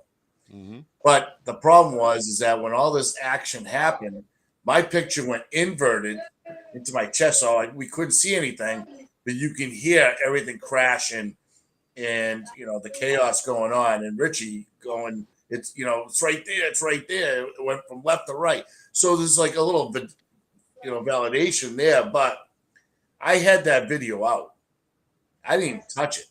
I just stood there like this, like going, what in the world is going on? The woods is just like awake. It's just shaking. But I do have that, that audio. But I mean, again, it's like what Richie says, to be on live, you have and I agree, Ron, you have witnesses there to validate everything. You know what I'm saying? So that's. Well, we had actually an incident where it sort of dawned on us very quickly that we do need to do like some more live stuff while we're actually out there, because we had a moment when we were filming. We were sort of just walking through the forest, trying to find somewhere to put the hammocks up and like chill out for a couple of hours. And Josh from behind us, which was like, "What's that?" We all spun around, and there was just eyes staring at us. We were looking at then, it weren't moving, just eyes staring at us. So we're like, let's approach. Yeah, let's slowly just approach. Directly in front of us, big drop. So the only way we can get to it is by going around. So we're just stood there watching for a moment. Then it starts moving through the trees, and it then just vanishes. Eyes go, completely gone. And Ed just turned around to me and went, "Did we get that on camera?" I was like, "Yeah." And then Josh went, "It's a shame no one's going to believe us, though." And it's a case of, even though we were all there, we all saw it, we had it on video, the fact that the first thought from the person that first saw it was, it doesn't matter that we got it on video, they're not going to believe it anyway. Where if we were live at the same time, it doesn't, there's a way then, like we're saying, it's like, well, we didn't just see it, they saw it. And then the validation gets backed up then. And it becomes part of evidence, though. That's the key. Yeah. Listen, I'm going to say this. I had an unfortunate moment in my life where I was, obviously losing Jack. But it was like, so I'm bulletproof. So you can't fucking bother me. So it's easier for me to say than most. I don't give a fuck what they think. I don't give a fuck what they think. I'm here for the passion of this research. This creature, primitive human, whatever you want to call it, approach me. I'm here for that. And I don't give a shit what you say to me. It's about the evidence. It's about the research. It's about the bigger picture than some loser that isn't okay with himself trying to piss on me. You know what I mean? It ain't about that. As long as you don't get, personal and put my face on the internet, then there will be no physical harm done to you. But I can't guarantee you that there won't be if you put my fucking face back on the internet, you prick. But bottom line, right? Research. It's about the research. They came to you, Rich. That's the big key. Right. I wasn't out looking for anything. No investment of anything about what's going on in the woods until they came to you with all that. What? And that's why Rich Vallet, that's why Richie has like the short clips. Back in the days when he was living at the house, they show a picture of the van getting those loud tree knocks, things like that. He's like videoing everything and the pictures of the X and the dream catcher. So, again, like what Richie says, it's 1,000% true. But the key to me, and I still believe it started off. They came to him. He had nothing to do with what's going on in the woods. Right. There's a reason for why they reached out to him. Yeah. This is where we are today. Yeah. And if people don't like what we do, well, they can eat a Fucking bag of peanuts. Codes. Yeah, that. Hey, D-Who wants to know those eyes you saw. Wow, what feedback I just got. Yeah, D-Who, great question. How high up were those eyes that you guys saw? Yeah. Yeah, it's his phone. I was just checking. It's hard to gauge because of the drop off and back up, but I would say between the 6 foot and 7.5 foot high for the eyes. If anyone wants to watch that clip, yes, that's what I'm seeing right now. Basically, if you go to the Monster Squad page, we've only released the first half of the pilot, and it's in that first half.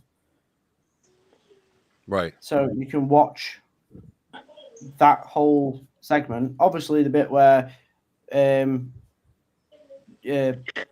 Josh is like, "Oh, shame no one's gonna believe us." All that. Obviously, all that got edited out. But the actual, what's it called? The actual eyes and that whole how it unfolded is in that video. And it's really, really like near the beginning of the pilot, basically. So anyone that wants to watch it, it's over. What's up, Courtney? Yes, this is Courtney Peterson. The dudette is in the his hey. What's up, dudette? No, I think that's good stuff. So yeah, go over to Monster Squad on YouTube or Facebook, or where are you at? Facebook. I don't actually think I've uploaded it to Facebook. Yeah, I'll be on Facebook. I don't think I've done it on YouTube yet. All right. Well, you got to get a damn YouTube page first of all. I got to tell you guys everything. This is ridiculous, Wojo. Hang on a minute. Let me pull this. Oh no, don't do that, Richard. Richard's the guru here. I don't know why you guys don't listen. I don't know shit. I'm just winging it. Here we go. It won't be on YouTube. It's not been put on YouTube yet. No, I know. Get it. I'd suggest getting there quickly. Facebook. All right, here we go. Facebook. Monster Squad on Facebook. Yeah, see? Get over to Monster Squad. Yeah, that's right, see? Yeah. Check it out. We got Monster Squad over here. We got right now they have 273 followers. I want you guys all to get over there and help them out. I'm going to try to find the link. Hang on one second. Which link is it Parastream? In that same video. Say what? No, that's Parastream separately. Hang on a minute. In that same video, we also did a section at like a graveyard, a military graveyard. German war cemetery. Yeah, and what we believe we've captured is something moving past the tree. We think we captured a spirit moving past the tree. We've done a lot of like looking at that clip. So you're doing? Are you still doing? So wait, you're still doing paranormal? You're saying? Well, yeah. So we still do paranormal stuff. Okay. So that particular night, we actually had Daryl, who's quite big on the paranormal sort of thing, come out to Cannock with us, and we use some of his methods and stuff like that. And for some bizarre reason, I just had this feeling, let's just leave a camera here, and we just rested up, set a camera up, chilled out for a little bit, and I don't know, we were just generally sat there. Yeah. And all of a sudden, I think if I'm right, you can actually hear me saying, "Oh my God, someone just moved past the camera," because I was quite excited. but there's also what we believe is some form of shadow figure that goes past a tree. Really? Yeah. That's awesome. No, that's good. So hey, listen, if you guys are into a little bit of everything out there, listen, pay attention, right? Go over to Monster Squad right here. It's under the Parastream link. Is that what I'm seeing? Oh. There's a Parastream link on there. Yeah, there would have been. Yeah, I don't know why I'm seeing it now, but anyways, that's what just type in Monster Squad, click on this badass friggin' dude walking through the woods. It looks just like Ian. Exactly. Ian's got a twin also. Clearly. Look at his hands. Show everybody your hands, Ian. There it is. See? Told you. Twinsies. Get over to Monster Squad right now. I want to see that number go up. It says 273 followers. Let's go. Get that shit up to 300 right now, everybody. Let's go. We can do this. Just click on over. Also, I noticed quite a few people in the comment section say, they've heard of big cats and stuff like that. Oh, yeah. In that same episode, a little bit later on, we also found evidence that we believe was from a big cat. It's like massive scratches all down a tree. Yep. And Ed explains more, obviously, in the first half of the documentary. I don't know what that is. That's one of Ian's random posts. Yeah, that's not mine. It's Ed's. That's the only post I care about. It says when you're at a family function and nobody likes to talk about Bigfoot. That is exactly me at any family function. Over there in the corner by myself. Trying to watch my views. Yep. I can relate with this, all right? So don't make fun of it. Thank you for posting that, Ian. I know it was you. So when you guys are in the woods, have you guys had like any like vocals or have you picked it? Do you guys carry like recorders too, other than the cameras? Ian? So personally, myself, obviously, I tend to have full-on sound cancelling headphones and about 4 mics connected all up into the camera. My main focus is obviously making sure that their audio on all their individual audio packs is coming through clearly. The lads also tend to have small little body cams on them or a handy cam or something there, just in case there's something that happens and they're at front or behind, we can capture it. I think you said the other day, Ian, that you're going to, I can never pronounce this. Parabolic microphone. Parabolic, yeah, I have one. Oh, here we go. The next thing. That and also the military grade night vision goggles is also the next. And when you go out, all right, so when you find these huts and anything that's unnatural per se, have you guys like found any bones? I mean, I know you guys found a print. Have you guys found any bones or anything or anything that doesn't belong there? Not out of the normal. Nothing out of the normal. So yeah, so that's a good point, Wojo, because if they found a bone like we have, all the shattered, like, where's my bag of bones? Here we go. Should be in the box. I'd probably be in jail at this point if they come to my house. One of these got to be human. Yeah, so we have the bones here. They're shattered, they're snapped, they're twisted, they're fractured. And we don't even have like a bear or something wouldn't do that unless there was like teeth marks on the bone and then it like ripped it off like that. Where these don't have that, they're just that one's still got cartilage. Hang on. Yeah, that's gross. That's the one we found in New Hampshire. That thing's nasty. Oh, the tendon's still attached to it? Yeah, bro, that's rough. That was insane, man. That is rough. Where we are in our area, we find like the different types of get one out to share. I will. But they are snapped. They have the bone marrow picked out or sucked out. But also, you get a lot of skulls too. You see that right here? See how it's snapped? And this one here, the bone marrow's still in it, but it's down low, like something was trying to pull it out. So that means it got to it late because typically you can just kind of sip this thing like a straw, you know what I mean? And the bone marrow is like when it's hot and warm from the blood, you can just basically suck it dry. Hang on a minute. But there's also skulls that we find that. Animals here. It must be 7:45. He wants us to talk about his show. F you! No show tonight. Oh, I'm just kidding. Love you, animal. I can see it right there. You just said no show. But on the skull, it's like smashed, like something's bashed it in. Yeah. And ripped it, ripped off part of that skull.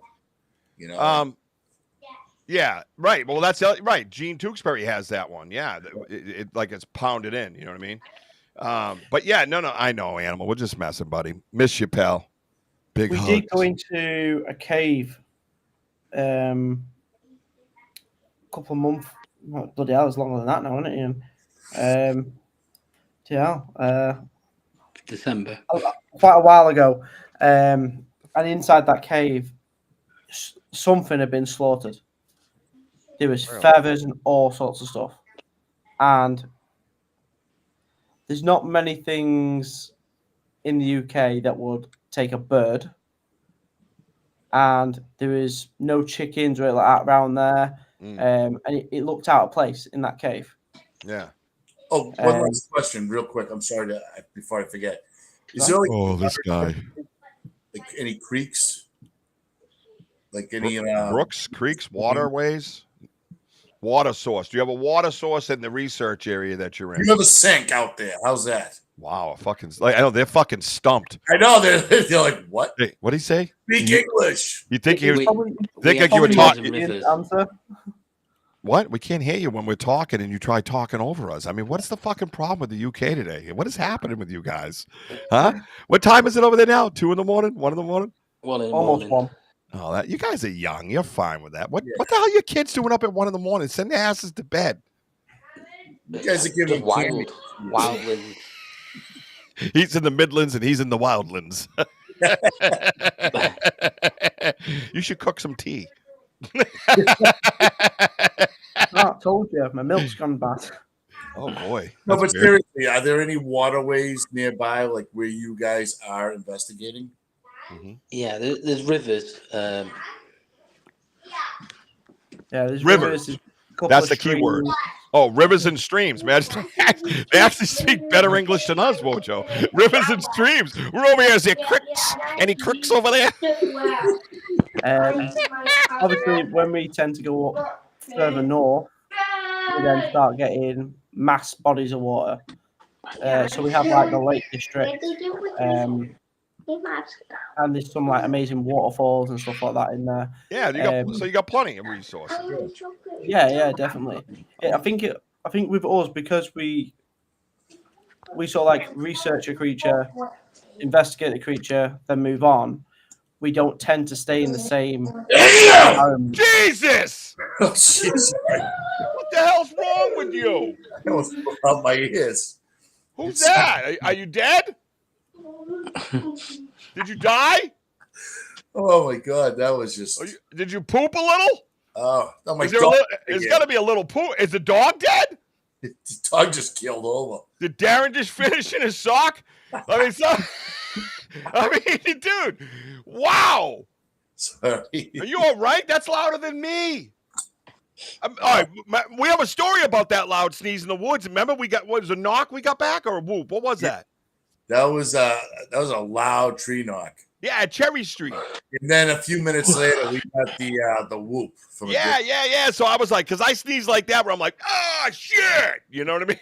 You guys would be surprised. Like I think it was like another time. Get the hell out of me. You hear something from a distance, but I mean, again, you never know.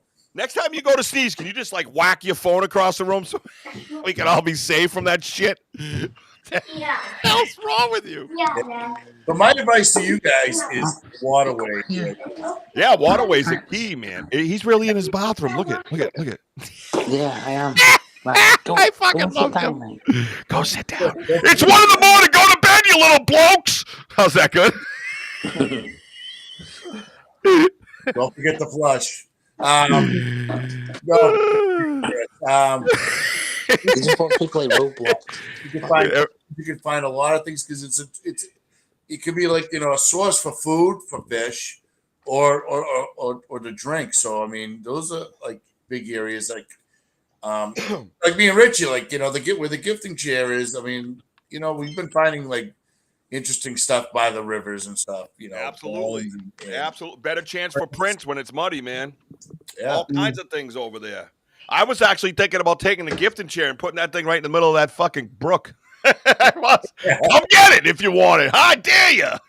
Like, go for it. He's saying it's mud, so those are the best moments where Yes, to better. find a good print, or a trackway or something. Yeah. You never know, guys. Yeah, he's right. No, he's right. And Benno's right, too. Have you ever tried? He spelt it completely wrong. Benno, where the hell you from? Oz? Melatonin. Try melatonin.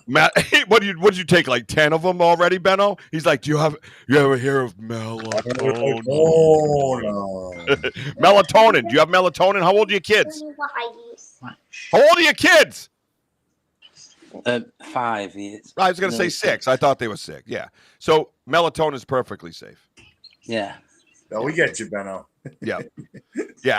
I don't recommend, the gummy ones. I don't recommend cutting them up and trying to snort them. It doesn't work. You know what I mean? As my boy Sparky says, don't forget to like the video, everybody. Get over there and hit that like button right now. We got a merch store, by the way, with a bunch of cool stuff in it. I'll pop up some hats and all that stuff right now. But also get over to Sparky's Paranormal and on YouTube there, and make sure you like and subscribe to his channel too. He works hard and he's a good dude. And I actually put his link up earlier. I can put it up again for you guys. I want you to check out his work, man. He does a lot of good work. He's very dedicated, very passionate. And definitely check him out, right? 13. Benno says 13. 13 melatonins. 13 tablets. That's I think Benno is on the benzos. Listen to these dads, dude. Dude's like, dude goes, listen to these dads. Yeah, well, we don't have teats, so we got to give them melatonin, all right? Now beat it, lady. That's a freaking riot, man. Let's see. Oh, Ron's still here. Great. Was wondering if you found any hairs on the jaws or anywhere else. You talking about to us or the guests? Do you guys have jaws somewhere? So he's asking us a question. Yeah, we have hair that we got on a peanut butter jar. Maybe you ought to tune in more often. You'd already know that. All right, so moving on. So here we go.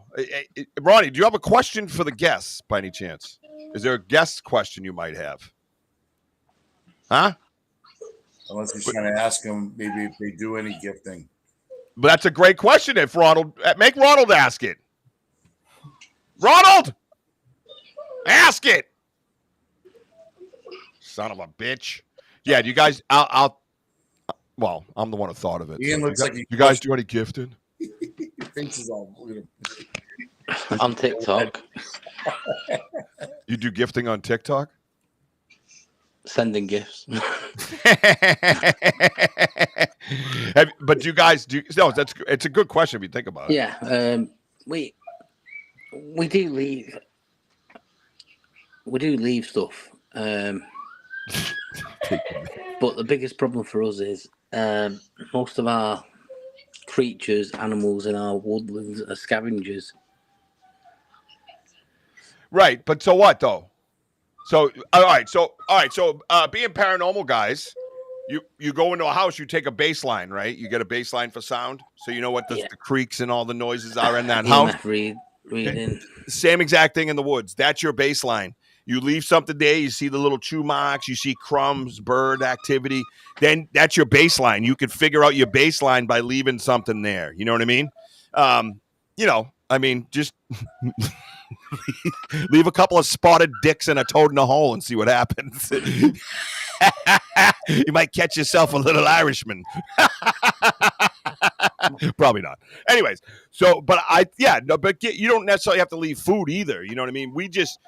It just so happens that's I like oatmeal raisin cookies, and it was the first gift I ever left, and that's what I thought to leave. I didn't know what else to leave. I'm like, you're probably hungry. I don't freaking know. I'm an idiot.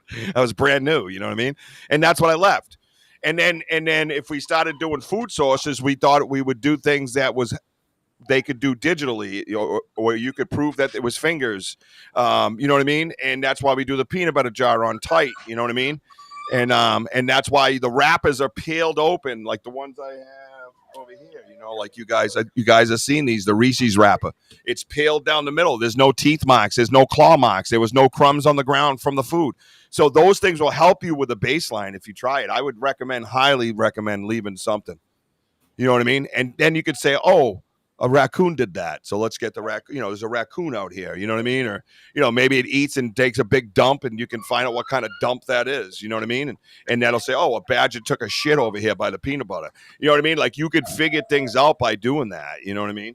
Well, you can just put it up and say, do you guys have at the stores? Do you have like chocolate mints? Oh yeah, I know why he's going here. Go ahead. Do you have chocolate? After 8 mints. Yeah. Do you guys have mint? Of course they have mints. It's fucking England, dude. Chocolate. Yeah, they invented chocolate mint. Shut up. What? So bloody asshole. Mint is like a repellent, you know, for a lot of the little creatures. You won't eat those. So give your kids some mints.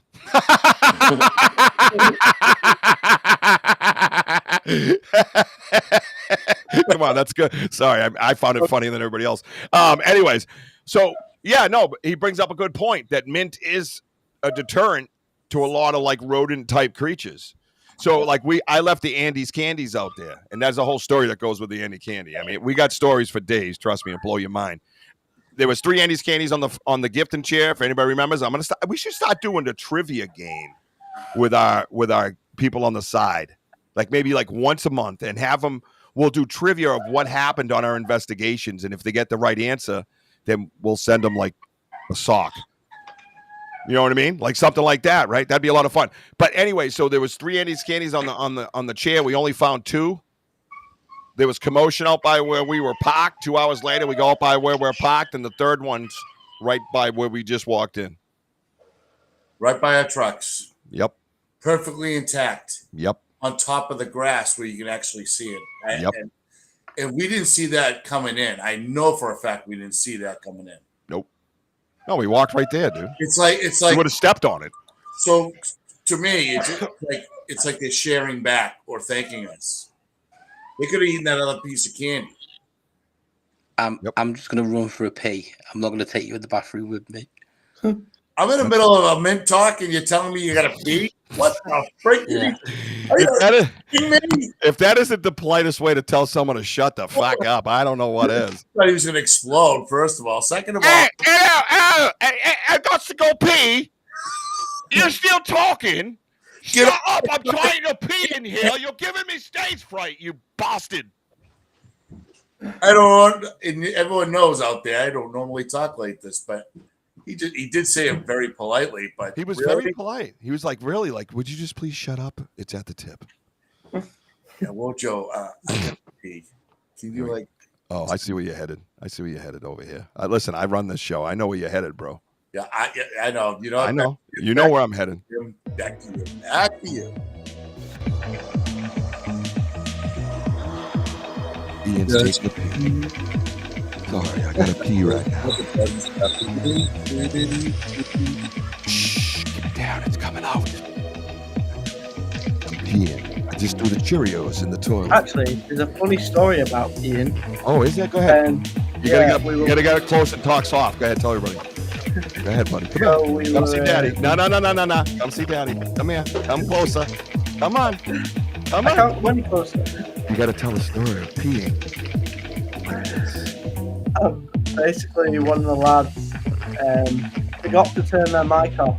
So every one of them had their little buttons on their mic. Nice. And they forgot to turn their mic off. And I had headphones on, listening to them pee while someone was talking about some form of animal. We found deer tracks. Really? And they were telling me, how to differentiate between deer tracks and something else. And all they could hear was flashing someone else's piss over the entire audio. Can you say it slower? Almost done. Oh, yeah. It sounds like it's shaking. Oh, hey, there he is now. The magic golden shower boy. Hey, golden shower. How you doing tonight? You take yourself a golden shower? Did you throw the Cheerios down and try to hit the target? Oh, I still do that today, except I use sausages. Yeah, that's right. Back to you, Wojo. I guess.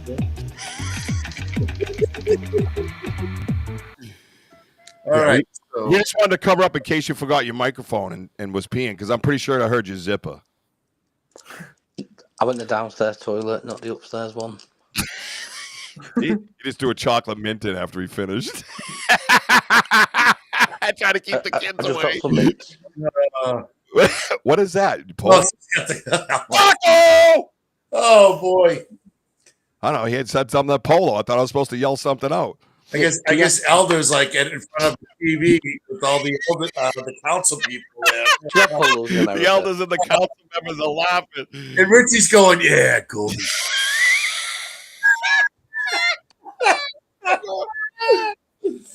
Hold on. I got to pee. Yeah, girl. Too much tea, huh? Wojo. Hey, Ian. Next time you interrupt somebody on the show while they talk and tell them you have to pee, just say excuse me, all right? It's kind of like hey, you're a fucking loser. No offense. I'd rather be pissing right now than listen to your stupid story. Excuse me. I'm giving you tidbits, man. If you weren't live, I would have put you in there. Dude, I will go in there right now. Let's go. That's what I normally do when I'm on the phone to Ben. On the floor. I play video games with my friends. I have to run upstairs to go to the bathroom. I hold the microphone down towards the toilet so they can listen to it. They're like, hey, where's Richie? Oh, never mind. You're bombing us. Yeah, look at the downstairs toilet. Is that the polite way to say it? Oh my God! I guess my story is shitty. Kurt is locked in tonight. He is. Yeah, Griff was on it too. He went downstairs because of the gas. Can't even have a fucking serious. I'm glad we've created a space for you guys to just enjoy yourselves, because other podcasts don't put up with that stuff. I started. I start that shit. When someone says, I'm sick of listening, I'm gonna go pee. No offense. You just don't let that go. That's comedy gold. I gotta do it too. I'll be right back. Kurt, poor Ian can't get a break anywhere he goes. I know. Everybody give virtual hugs to Ian tonight. Everybody, here we go, baby. Give everybody a hug. That's what we do with the Banter family. Love you. Cheers, guys. Love you, buddy. Oh, no. Just a normal day. Oh, what the hell? And G Tewksbury's like, oh, you're going off the rails. Yeah. Oh, my God. That was fucking great. You're right, dead sentence. And dude goes, I got to take a pee.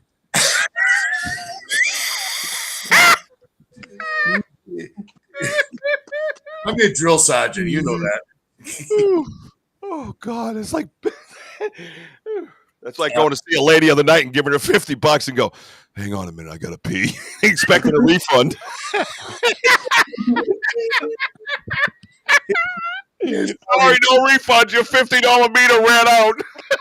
No offense. And everyone's giving you a hug, man. Cheers, thanks, guys. All the hugs, man. Oh, you're frozen. I thought he was just giving me a shitty look. He's frozen. Oh, man, that's freaking unbelievable. Really mad at me, like he's staring right at me. So great, dude. That is so great. I'm so glad you guys came in, man. All right, so real quick, because it's 8:05. I got video games to play, and no offense. I'm gonna go talk to myself in a corner. I'm gonna talk about chocolate mints and. Oh, I can't. Woo! Customer's like, hey, I need a quote for you to power wash my house. Oh, yeah, I'll be right over. I come on over and they're talking, asking me questions. I'm like, I got to take a piss. I'll be right. I'm gonna use the downstairs bathroom. 15 minutes later. What do you mean? No deposit? No, it's all right. I left one.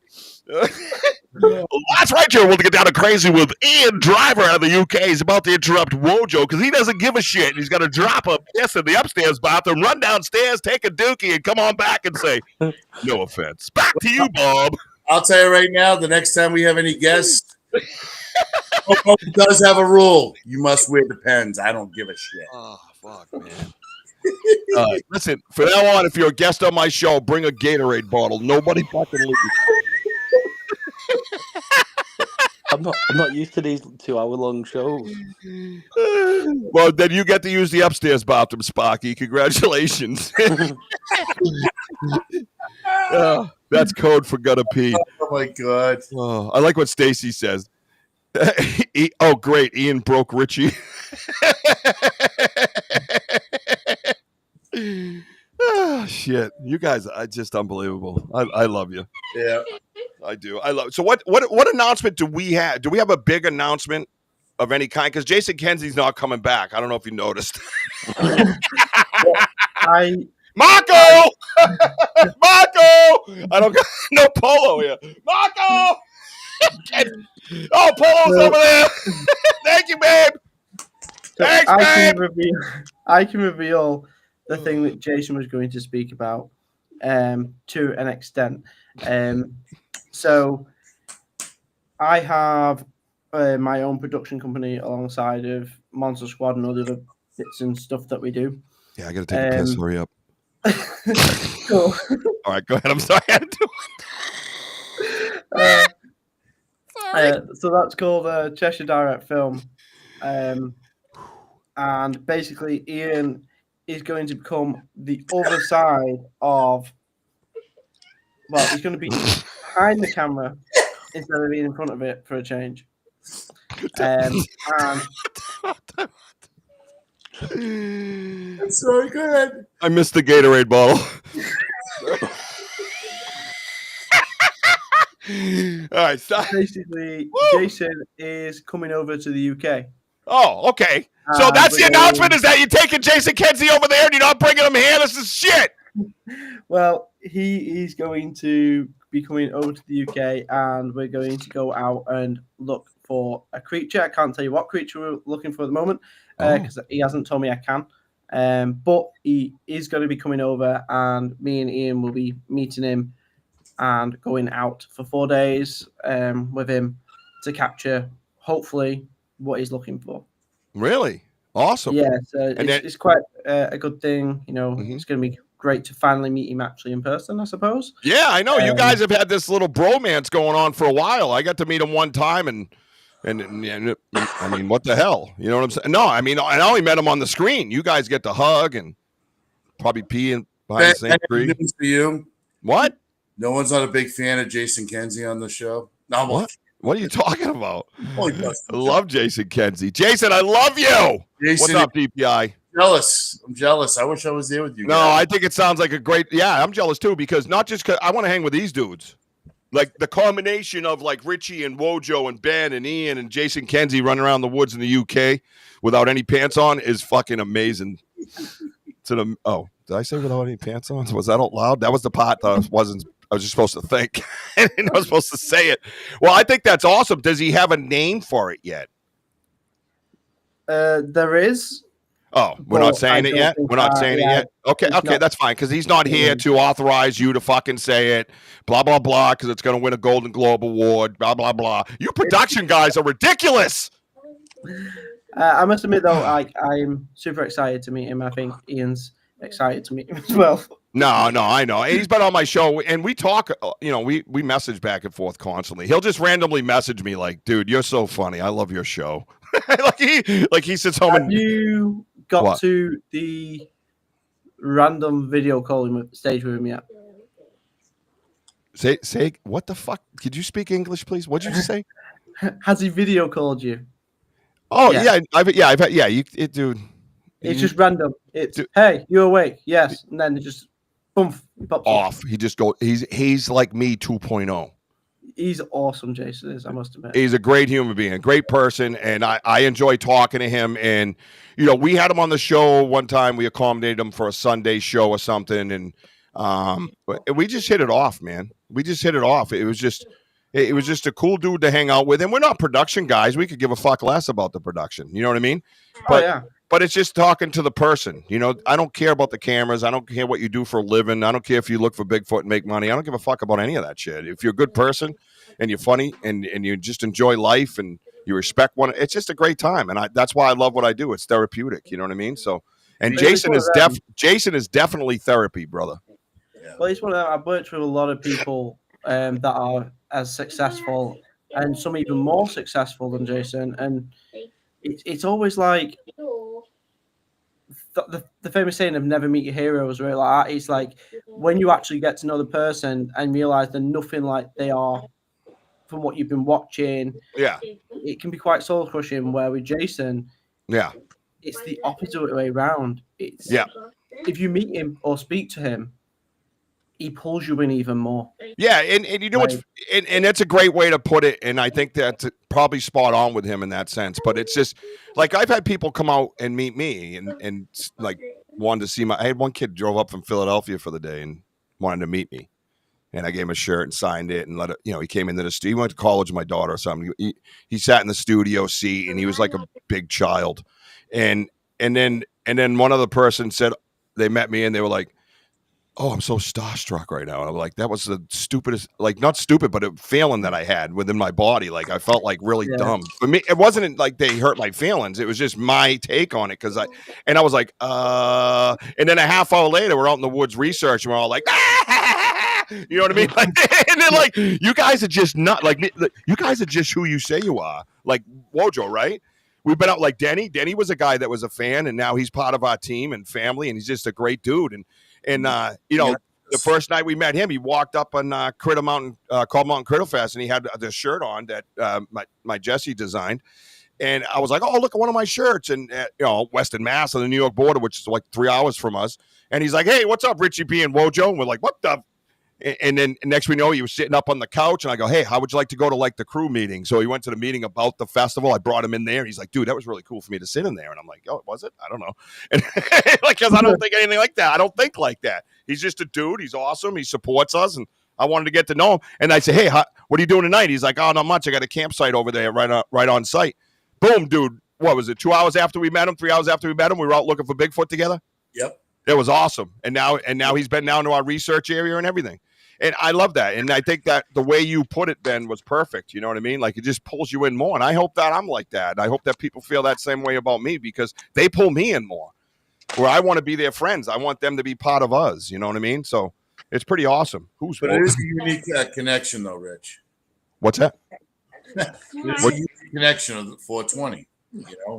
Denny, myself, you. Well, yeah, there's a lot more to that we're going to have a show on, but I want to talk to Denny and have permission first. Oh, okay. Yeah. Just because there's more that comes with that 420. Exactly. Yeah. So, like, I wanted to promote that thing for him, that whole thing for him, but I don't want to do it without his permission. And I didn't get a chance. Jason pretty much said, he said he couldn't get on, but he's now just about to go on stage, so he won't be able to. Oh, he's reading. He's Oh, wait, is he reading at the library?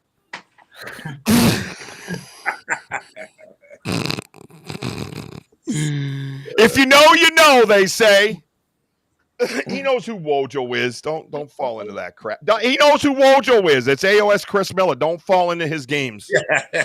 Don't fall into. They're falling into his games. It's a trap. Get out of there. Well, is there anything to talk about us for hanging out at all? Is that? I was about to say that. Is that a thing? Is that a thing? Or do you? Yeah, saying that we have been talking. You want to come back for that? You want to do that? Wait, do you want? I'm still talking. What that? Are you tired? Is it 2:00 over there yet? No. Oh, I'm gonna keep you up till 2. No, I'm just kidding. Do you want to talk about that now before we go, or do you want to save it for another time? That's up to you guys. I don't mind releasing the basics of it, what we've discussed and stuff like that, and then we can always come back when everything's set in stone and we know it's 100%. And yeah, so this is the plan. My UK brothers are coming over here to hang out with us in our research area and bring their cameras. Get it? How's that? We're at the point where they asked me which airport to fly into. Right? Dude, I'm gonna hold a sign up like this, and it says "I have to pee." Right there. And right, number 2. And I'm gonna be wearing just a Speedo. Yeah, we'll be live streaming for that bit. Oh yeah, do you know what I'm gonna do now? What? You know what I'm gonna do? It says, "Meet me downstairs." When we're away with Jason, Yeah. I'm gonna live stream if possible, Uh-huh. and I'll keep dropping in. I've got to go for a pee. Yeah. And then record it. Record it and send it to you. Yeah. So D wants to know when something like that might happen. Didn't we pick out an area of time, like a year from like today, basically? Sort of, yeah. So Yes. it's all going to come down to what I have on my filming roster. Because next year's getting booked up pretty quick. But it's probably going to be realistically the tail end of August to the beginning of September is where my head is sort of at the moment. So then I would tell you to go to September. Okay. Because September is a little nicer over here, a little cooler over here, a little more relaxing over here. And I have activity year round, but fall time is definitely more active, you know. So you want to get as close to fall as possible because that's when every animal's scurrying around trying to get their shit together. You know what I mean? Yeah, like we said, our plan is to come over there and not to film anything in particular. Right. It's for us, I think it's more coming out there, properly officially meeting you guys, and of course, yeah, going out in the woods and yep. Pretty much for us, it's more of a learning experience. Yeah. You guys are well versed in that area, and thank you. You know your shit. Yeah. Oh, he spoke American for the first time tonight. You know your shit. That was like crystal clear. He wasn't even like, let me cook some tea. You know, you're poopy. You know what I mean? Like nothing like that. You were like straight up gone. Thank you for that. One thing we will have to do, though, we'll have to bring some proper tea with us. Yeah, bring some proper tea with you. And then we'll see if we can get you some. Well, we'll see, because September, there's still some baseball around here, right, Wojo? Yeah. Maybe some football, too. Well, yeah, that's right. We'll get you some. Maybe we'll get these. Football. Yeah, but imagine getting these blokes to Fenway. Oh yeah, that's. Yeah. Geez, that's history right there. Boys. Yeah, and that loser Henry, the owner of the Red Sox, owns a soccer team there. So, which one's he own? Liverpool. Yeah, he's shit bag loser. It was Liverpool, and then he made it Liverpool. Liverpool. Cool. Yeah. Do they win anything?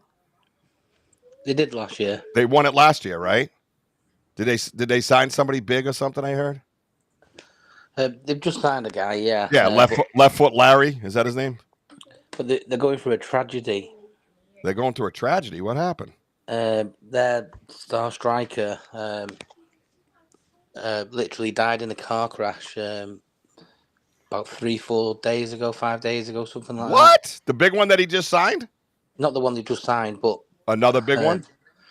Yeah, he's only 28. Jesus, God bless him. I think it was like 4 days after his wedding, him and his brother. Yeah. Oh, dude, that stuff sucks, dude. Sorry to hear that. That stinks. John Henry still sucks, but that sucks. Yeah. It's also one of them as well. Like, obviously, we both live very close to Liverpool. Feel it. Yeah, you can feel it in the air. Yeah, you feel. I do. We've had our share. Trust me, we've had our share of tragedies over here, man. You absolutely 100% feel it, man.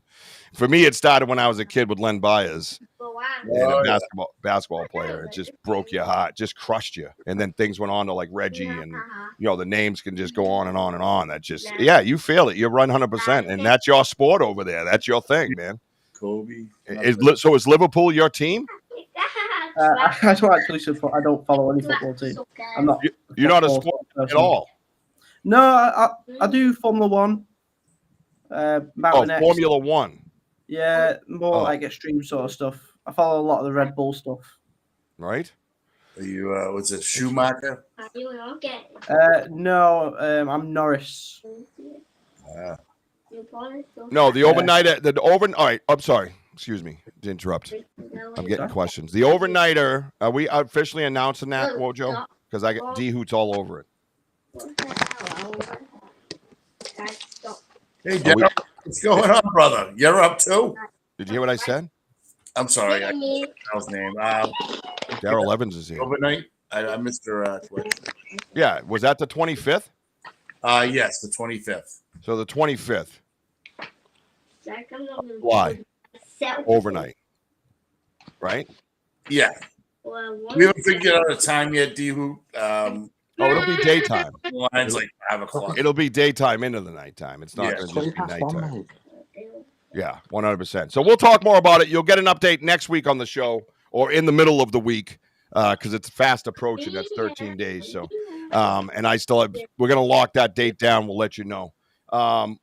So, all right. So very interesting. So is retired, I think so. Okay. They're all talking on the side. All right. Well, that's very interesting. I tell you what, I had a fun tonight. I hope you guys had fun tonight. Yeah, definitely. You had fun tonight? Ian, you even had fun. A little bit. A little bit. He goes a little bit. What a bastard. Just still like thinking. I feel bad that he. Look, he's stressing. He's like, what do I do? 20 past 1. It's 20 past 1, and I've still got a kid awake and a frigging crazy dog. Yeah, but you got to find out where you went wrong, bro. Where did you go wrong today that they're up at 20? What did you give them? How many polos did you give them? Huh? None. Is there 30 polos missing from the kitchen somewhere? Is there chocolate missing anywhere? Did they get some of that nice golden Dubai chocolate that you love to buy at the store? Ice cream, probably. Yeah. You think it's ice cream? I would go with melatonin if I were you. Ben needs it too. Relax, bro. You're okay. Just go. We'll let you go get your kid. What's that? Let Black Sabbath. Play Black Sabbath, they'll fall asleep. Really? Now, Ron did ask, did you guys watch, go to the last Sabbath Aussie show in Birmingham? I joined the queue to get tickets, and when I joined, which was 3 minutes after they released the tickets, I was something like 300,000th in the queue. Wow. Yeah, it sold out so quick we couldn't get them. Couldn't even get them. Wow. And if you got through to it, you were only allowed to buy 2 tickets. So even if we needed 4, so even if one of us got through, 2 of us had to get through to get the tickets. I think Oasis played. Yeah, Oasis. Phil with 2 L's just got back from the UK. That's the one I was telling Ben about. But they weren't near each other, I guess. Oh. But Oasis played over there somewhere. Oh, yeah. Yeah, they're just on Hyde. Is it Hyde Park? Maybe, I don't. Eaton Park. Yeah, he was pretty excited about it. So yeah, he had a pretty wild trip. So good for him, and I'm glad. All right, I'm gonna wrap this up. So you have a do we have any when is Jason Kenzie coming over? Do you know? Did I miss that? Next month. Next month. All right. So Jason Kenzie's going over to UK to hang out with you guys next month. Stay tuned for details. Once I get the ins on that, if you guys don't mind giving me the deets so I can share it with the people, that would be awesome. You know what I mean? And I'll reach out to Jason this week and just shoot him a message and kind of see what he wants me to talk about. You know what I'm saying? And I'm sure he likes to do things after the fact, really. You know what I mean? Yeah, normally. Yeah, because production, that's the way it is, right? Where do you tell him that you're going to go live while he's doing that shit? I like that, buddy. That'll be awesome. Well, I hope you guys have a great time. I'm glad there's a lot of good connections going on within the circle here. I think it's amazing. I'm super proud and excited to be part of it and having you guys as our friends.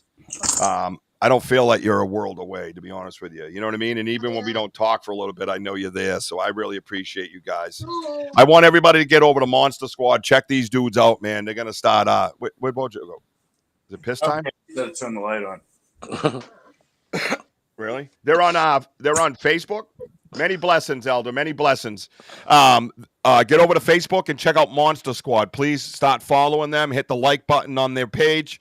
And let's see if we can stir the pot for them, all right? And keep an eye on the stuff that they got coming out. Unbelievable dudes, unbelievable human beings. And they have the same passion we have. Same passion you have, Wojo, me, we're all the same. Passion level is exact. So I wish you guys the very best. Is there anywhere else you want them to find you? Do you have any other socials? Daycare.com, Ian? Yeah. If you want to follow me, this is what I look like from behind. Fucking Brit. Yeah, bastard. How about you, Ben? Anything else besides Monster Squad right now? You good with just that? If anyone wants to see, so I do a lot of different stuff. No, so not just Monster Squad.